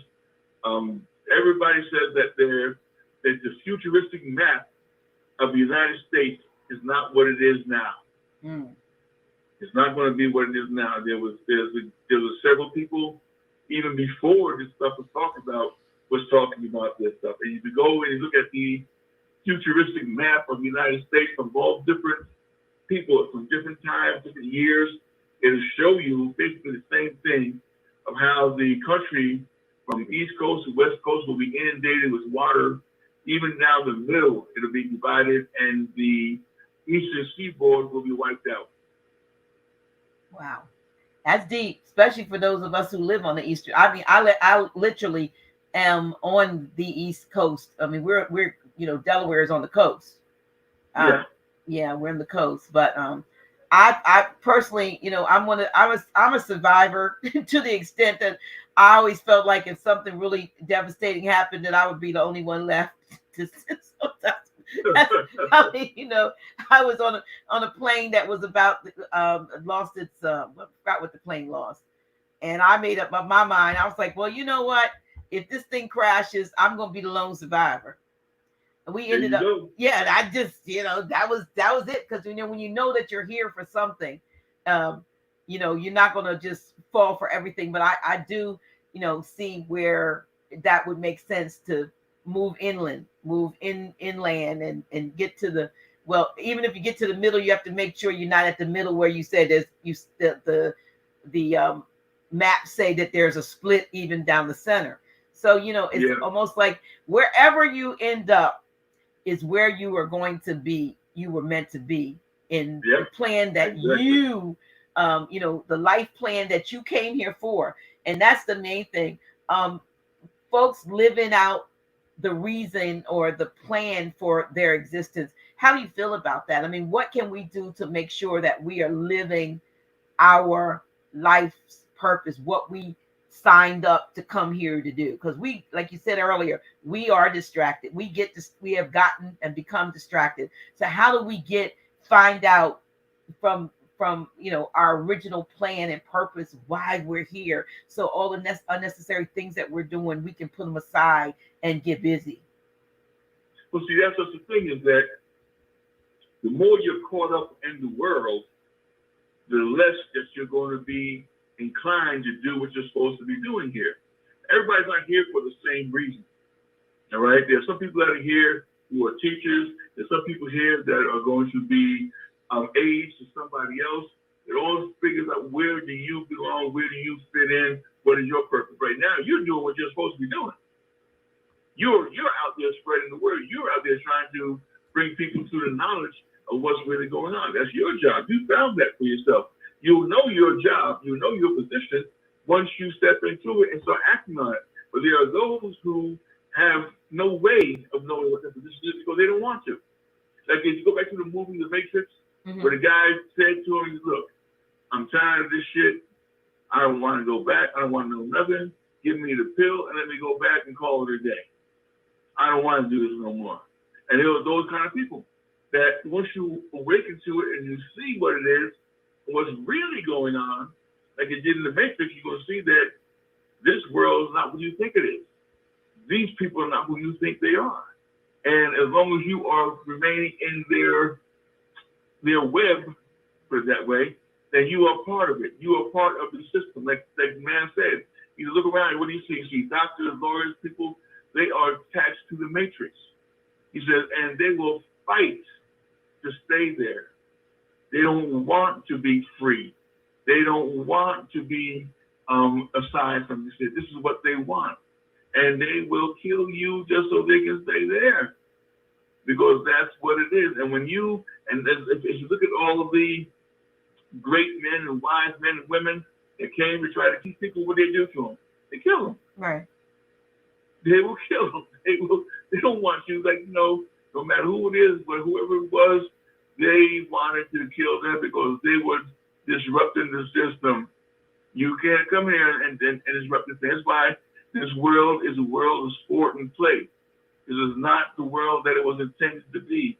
And what it's been turned into and what is happening now, that's why things are being revealed, that you're going to see shit that's been there all the time. You will never know it because I wasn't aware of that, but now you are. So what do? Do you continue to act on it, or do you separate yourself from it, start building towards something else?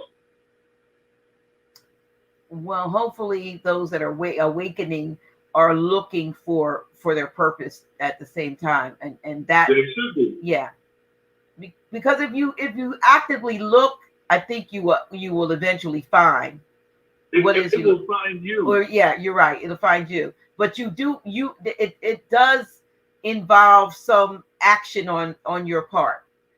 You have to be able to make the move. Like I said, you take one step towards it, it'll take 10 steps towards you. True.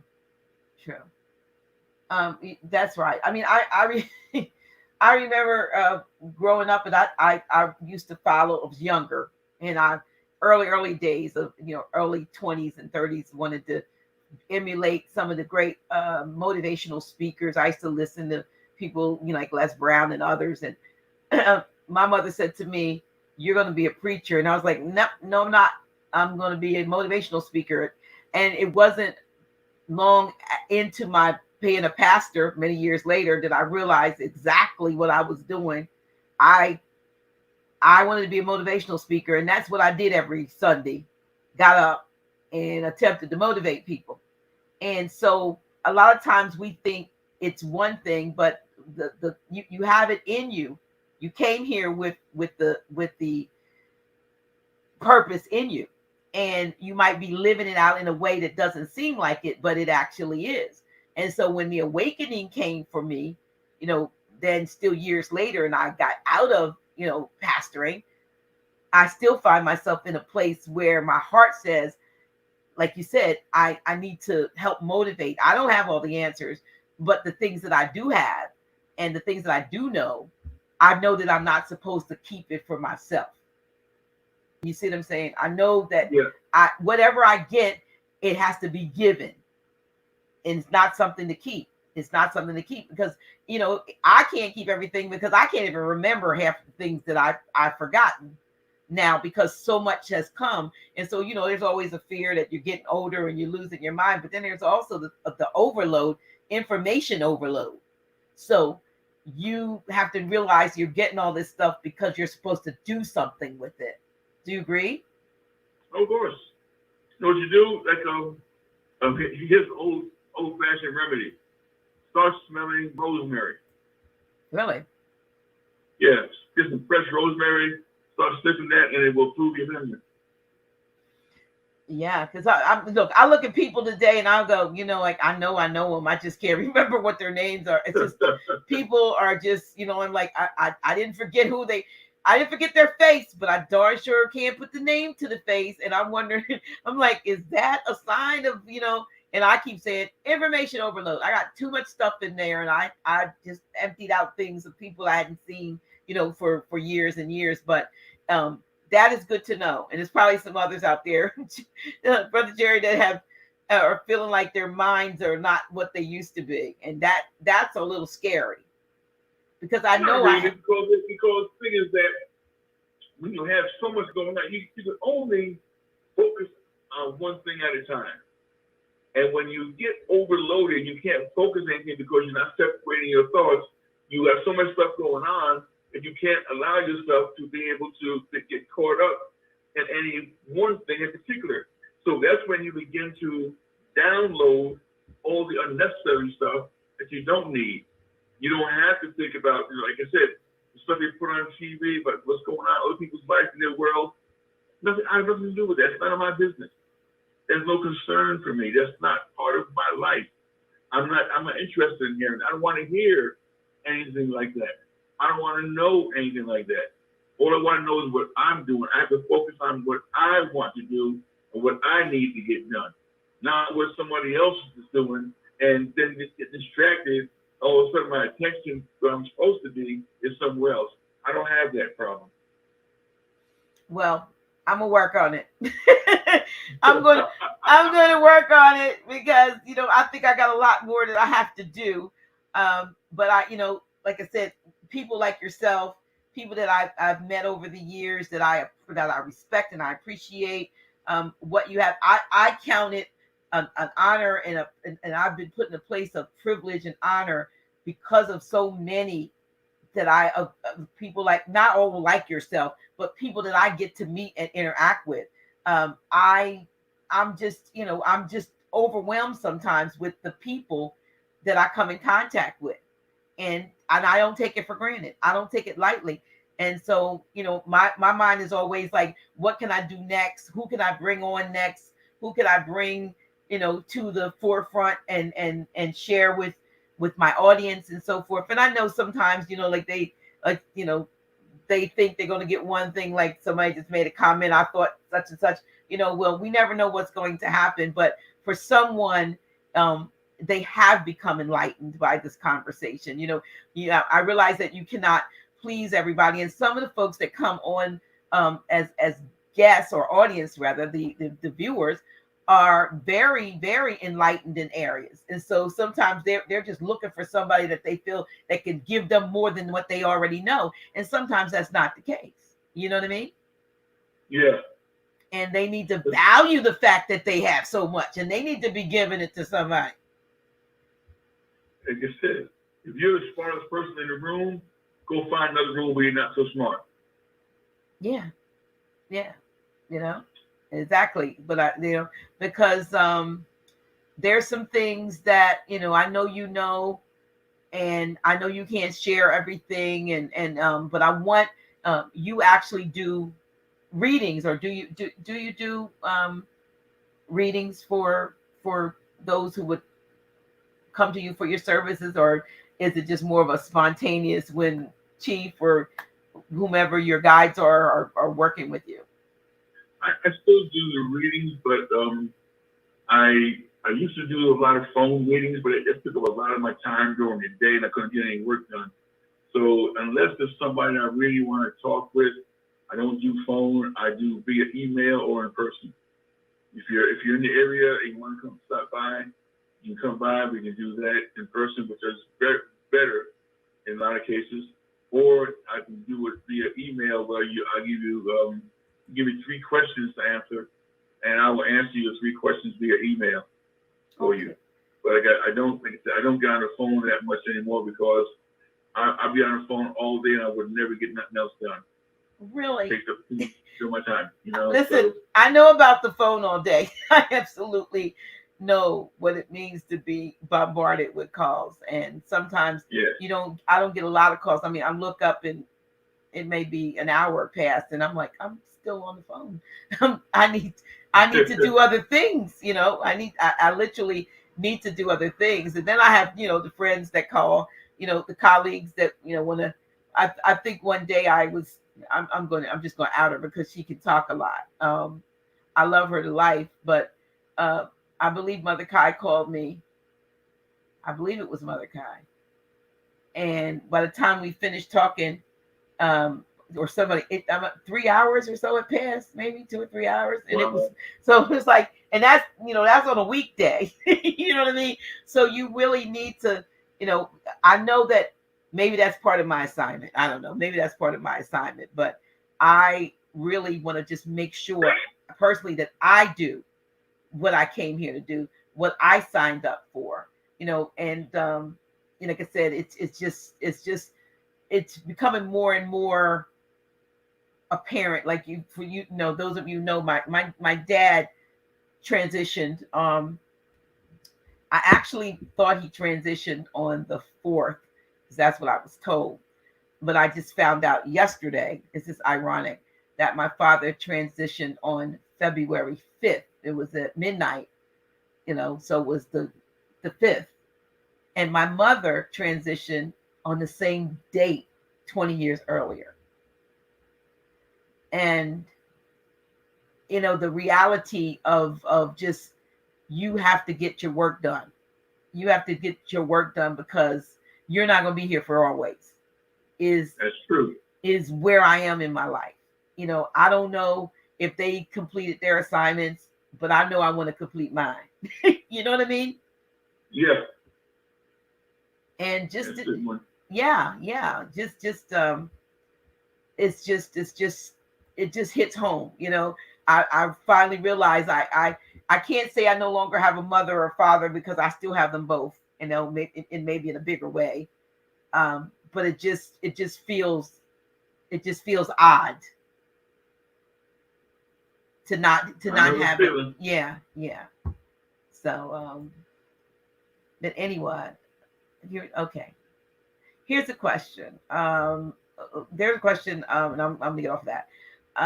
If do you have is there any to ask you, can you talk about the blue and red kachinas? Are you aware of that? Say again? The blue kachina, the red kachina was the question. The blue, the blue, and I think it's a blue kachina.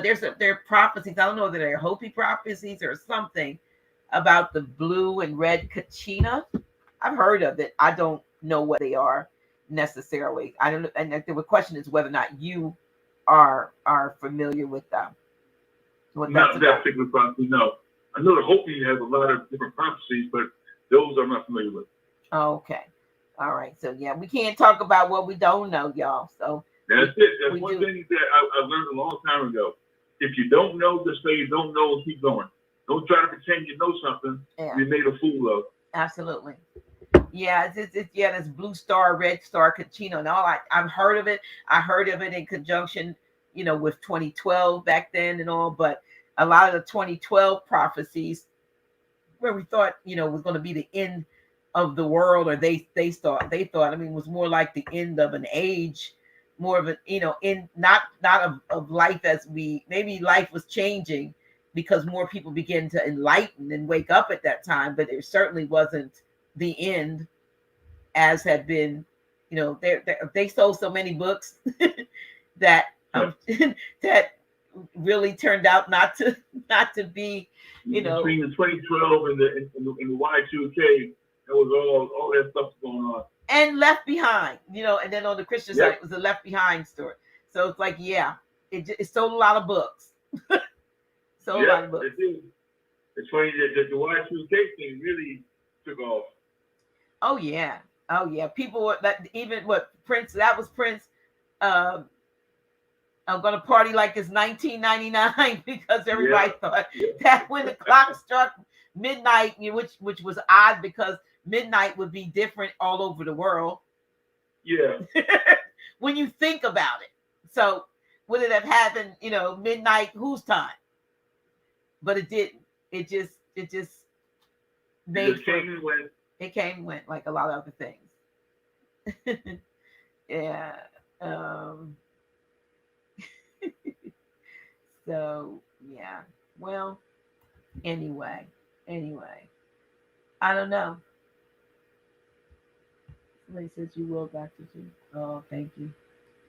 Yes, yeah. Brother Andre, I was coming to surprise you and to the art show on that Saturday when I got the call about my father. That was and that was, it was in my mind to go and support and surprise, and then I got the phone call about my father that day on the 5th, and so everything just kind of went in a total different direction. But I'm grateful, and I know I'm gonna get off of this. I'm grateful that he was put in hospice on August 17th of 2020, and through love and energy work, he stayed here almost 2 years beyond that. So, love is a wonderful thing. People, it keeps people alive. Yes. And my words to my dad was, you stay here as long as you want to. And then he left on the same date. So I will never forget. And he and my mother transitioned on the absolute same date, February 5th. So I will never, never have to forget that. I always, think of them together in that sense, when they went back to being part of the y'all. So we are before we go, and I do apologize to anyone who thought they were going to get a bigger bang, but we just kind of started it was just crazy because I thought we, Brother Jerry, I thought we weren't going to be able to do it. We kept trying and trying. I kept pushing the time back to get started. And it's like for some reason, this thing is still spinning. You couldn't come through. So, and then I got a download from somewhere in the universe. Get your speaker, talk to him on the phone, and then put the picture up. And to me, it's it's great, just as you like, as if you were on here, because they can hear you, and they can see a picture of you, and they so I'm gonna can I put your email address up in case you said that they can contact you via email. I know if they look at the links for the show, I have your IG, I have your Facebook, and I couldn't find your YouTube page, so I wasn't able to put that up. Like I was looking for. I gave it to you. No, I didn't get that, Jerry. And then when I went looking for Jerry Millers, all the Jerry Millers I found weren't you on YouTube. I gave you the link. I didn't see it, so I must have I said YouTube. I said YouTube link, Instagram, Facebook. I gave it all to you. But anyway, no big deal. I apologize, though. And I think Sister Thea is going to reach out to you about the Organite and distributorship. So, I mean, I think she knows how to get in touch with you, right? Okay. Yeah. So she can talk to you. She had a question about that. So, let me ask this last question. From Appalachian. What's the wildest thing that you have done or seen? I guess I think that's what they mean. I think they mean in terms of, with the metaphysics and all of that, not the wild stuff you did in the military. I don't think they mean that. Okay, I'll get ready to say that. Yeah, because you said that at the beginning. You said you did everything. If they missed that, you gave a whole list of some things but have you seen, I guess, like say supernatural, what we would consider supernatural, that's probably really natural with somebody who has the gifts and abilities that you have? Okay, I'm gonna tell you this story that happened to me. I was 21 years old. I'll never forget it. I was living in Patterson, New Jersey. I was in my apartment, and I had just bought an ounce of marijuana. That day, I bought an ounce, and it was like $60 for an ounce, which is nowadays you can't get nowhere near that much for $60. Anyway, I had just put on a record album. I had it on my table, and I dumped the marijuana, and I started separating. Back then, you could separate the stems with the leaves, and the buds, bring it up and stuff. And I had sitting next to that a bottle of liquor, and I'm there doing this stuff, separating the seeds and everything, and getting ready to get wasted. That's when a voice came from I don't know where or whatever. It's like same joke voice I'm hearing right now, and the voice said to me, "What are you doing?" And I said, "I ain't high yet. I didn't start smoking." And the voice again, this is clear and loud, said, "What are you doing?" And I said, "Well, I want to get high." I wasn't afraid. I wasn't frightened. Just that it was very strange, isn't it? And I said, "I want to get high." And the voice said, "Why?" I said, "Because that's what I want to do." And we started having a conversation, this voice and I. We were talking. And then at the end of the conversation, I won't tell you what we talked about. That's what was between me and the voice. At the end of the conversation, I was pouring the liquor down the sink, and the marijuana that I had on the table, I was going to flush it down the toilet. But then I said, "Wait a minute." I called up my younger brother and said, "Look, man, I've got an ounce of weed here. I don't want it. I don't want to smoke it. If you want it, come by and get it." in less than 10 minutes, he was over there. and he's the one that became a Methodist minister. He became a minister in the church. Wow. And he came over there and said to me, what's the matter? I said, I'm not doing this no more. I quit. I'm not doing this. I'm not drinking anything anymore. I said, you can have it, take it, get it out of here. I don't want nothing to do with it. Nothing. He's all right, man. Okay. He grabbed the ounce and stuff, put it together, and went on about his business. And that's when I just sat there and started contemplating on my next steps of what I wanted to do. That's when things began to be revealed to me. They were revealed to me years before that, but I wasn't paying any attention. That's when it hit me. Then I said, I know what I'm supposed to be doing. I know the path I'm supposed to be on. And that's when all of the metaphysical things that had been going on in my life, that I had been experiencing, came to light. Now it started to make sense about what I was doing. I was able to read people, I was able to do stuff and know stuff, but I wasn't really in it until that particular incident happened to me. And when that happened, that's when I got on the road to where I am now and been on it ever since. Oh, that's a wonderful supernatural turn of the events. You pretty much got, I guess you were kind of apprehended in the middle of, almost at the beginning of an act that you were getting ready to take yourself out, into nirvana, so to speak, the way, getting high and smoking weed. And instead, you heard the voice of. Yeah, but I smoked stuff before. I'd done it before with no big thing. I'd done it before, but that one particular time is when that particular incident happened to me, and that's when I guess my life turned around. That's when I turned my life around. I was like Neo in the Matrix. Things that was revealed to me. I started to see things. I started to know things, and that's when I started my journey in pursuit to where I am now. Well, that was your date with destiny. That was probably the time that you had preset. You just forgot. By then, you were supposed to be, doing something different, and this was like, okay, we're gonna make this appointment that you made, this agreement that you made to start doing. Now is the time. And I think things like that happen. We just don't remember that that's what we said we were going to do, and when we said we were going to do it, and how we said we were going to do it. But it's everything is pre-planned. Everything is, it comes down to pre-planning and all that. That was part of what I was supposed to be doing at that time. Before I came here, that was already supposed to be done. Right. That was my reckoning point. That was my awakening point right there. I said before I got here, at a particular time, a particular day, this is what is going to happen, and that's what happened. Right. I firmly believe that, which mirrors almost what happened to me. Like, the story. I'm at a prayer breakfast, and I have an out of body experience, and the next thing you know, I'm not feeling like a pastor anymore, and within a month and a half, I have no church, I have no members.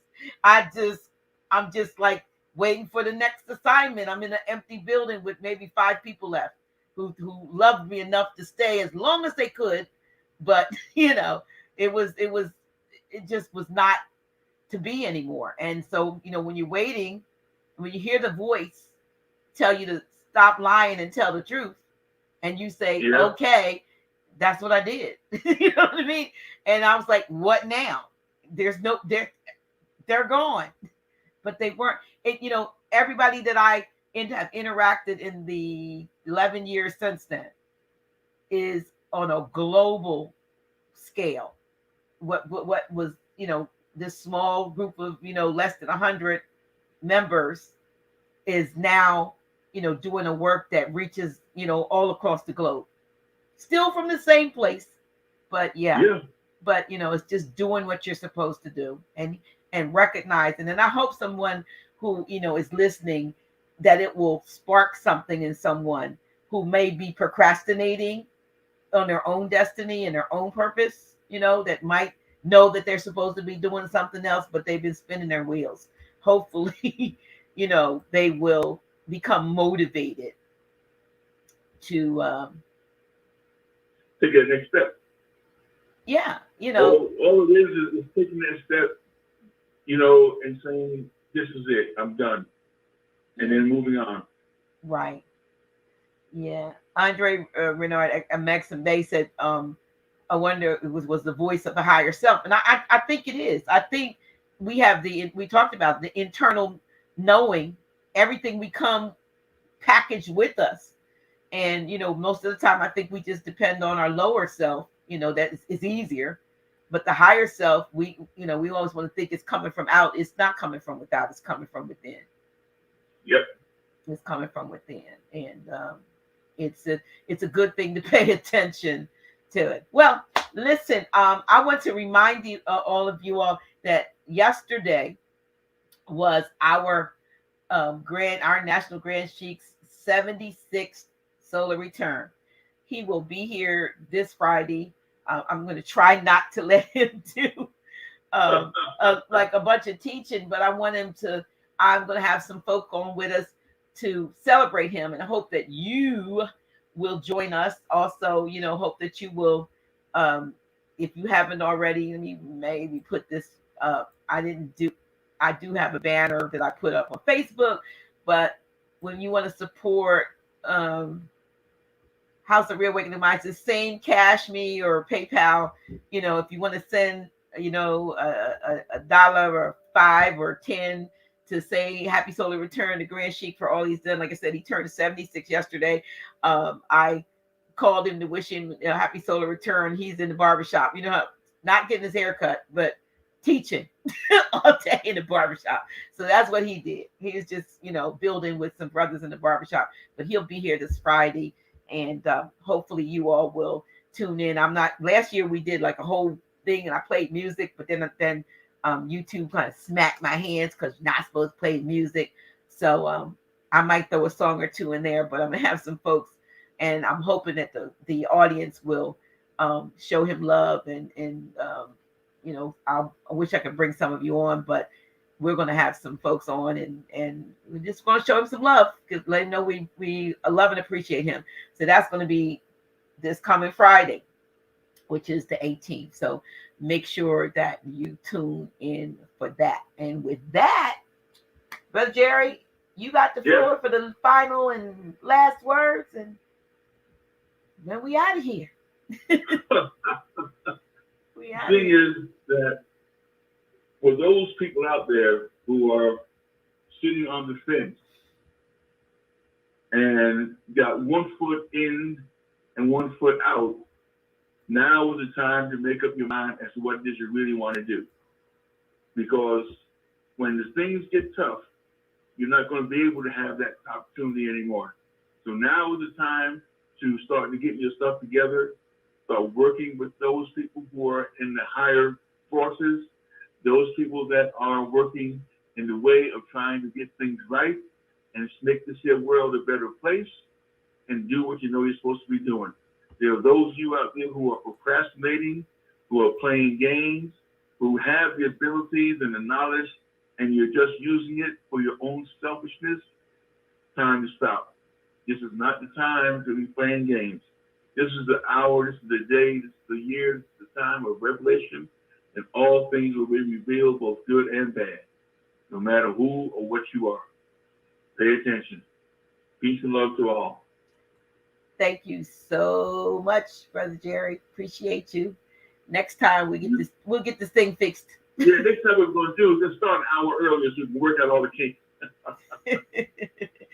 All right. We appreciate you. We're going to go out with my little thing about Chokeberry. And I want to thank you all who have been ordering the Chokeberry. I think I got like 10 boxes left. Like they've been going out of here, but I'm gonna play this commercial one more time. I'm not gonna play it for a while until I get a new shipment in. But yeah, Jerry, we're gonna talk offline. Love you. Thank you so much, right, and give my love to Mama Sandra again. I thank her for all she does. And when she decides to come on and do something, she could do something like you, and we'll just put the picture up if she doesn't want to come on, and just let her share her wisdom. Okay, that sounds good too. We could do that. How about that? Okay, that sounds good. All right. Thank you so much. Thank you so much. You're welcome, Darren. I thank you. All right. Peace and love. Peace and love. Dr. G here, just checking to see if you've ordered your Chokeberry Plus. What? You don't know what Chokeberry Plus is? Oh my. It is an amazing berry that has the highest ORAC level of most berries known to man. Actually, it's a step higher than elderberry, and it's much, much higher than berries such as noni, goji, and mangosteen. What is chokeberry, you ask? Well, chokeberry is an antiviral, it's antioxidant, and it's an immune system boosting berry. It also provides support and balance for the blood pressure, the blood sugar, and cholesterol. Yeah, in one little dose that you would take a day that's very pleasant tasting, like a glass of fine wine, you are going to provide yourself with a lot of protection, especially in these times that we're living in. Like I said, it's antiviral, antioxidant, and anti-inflammatory among the balanced support that it provides for the blood sugar, the blood pressure, and the cholesterol. You want to know how you can get yours? Sure. Just text CB3L to 302-345-0500 and we'll shoot you out an order link. You want to get yours today, especially these times we're living in. We need some added support and protection. So I highly recommend Chokeberry Plus. And let me say this, Chokeberry Plus, and chokeberry is also what's known as the aronia berry, but all of the chokeberry products out there are not created equal. We've got probably the best tasting, and you'll feel it the moment it hits your taste buds, and it actually does some things as soon as it hits your mouth, and we're not going to talk about that, but it's going to be good for you, good for your family. You can get a 60 serving 3-liter box shipped out within 2 to 3 days, and it'll come by priority mail insured.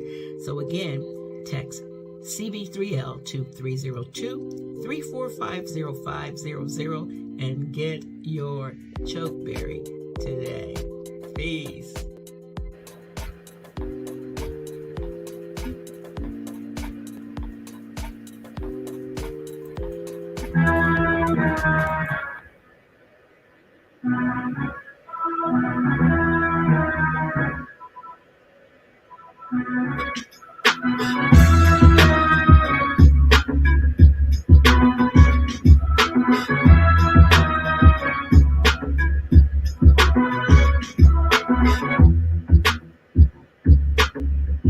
Dr. G.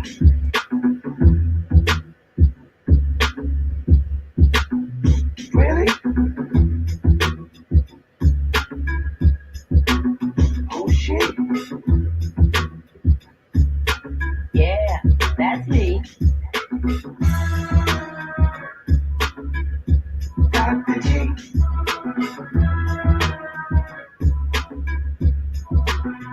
Really?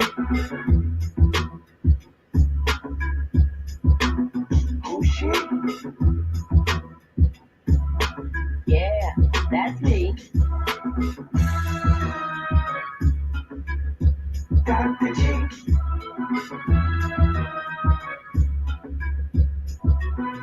Really? Oh shit. Yeah, that's me. Dr. G.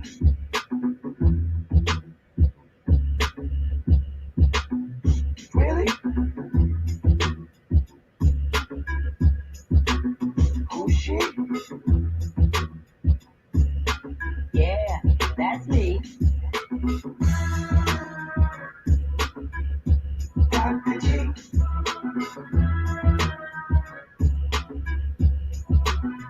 Really? Oh shit. Yeah, that's me. Dr. G.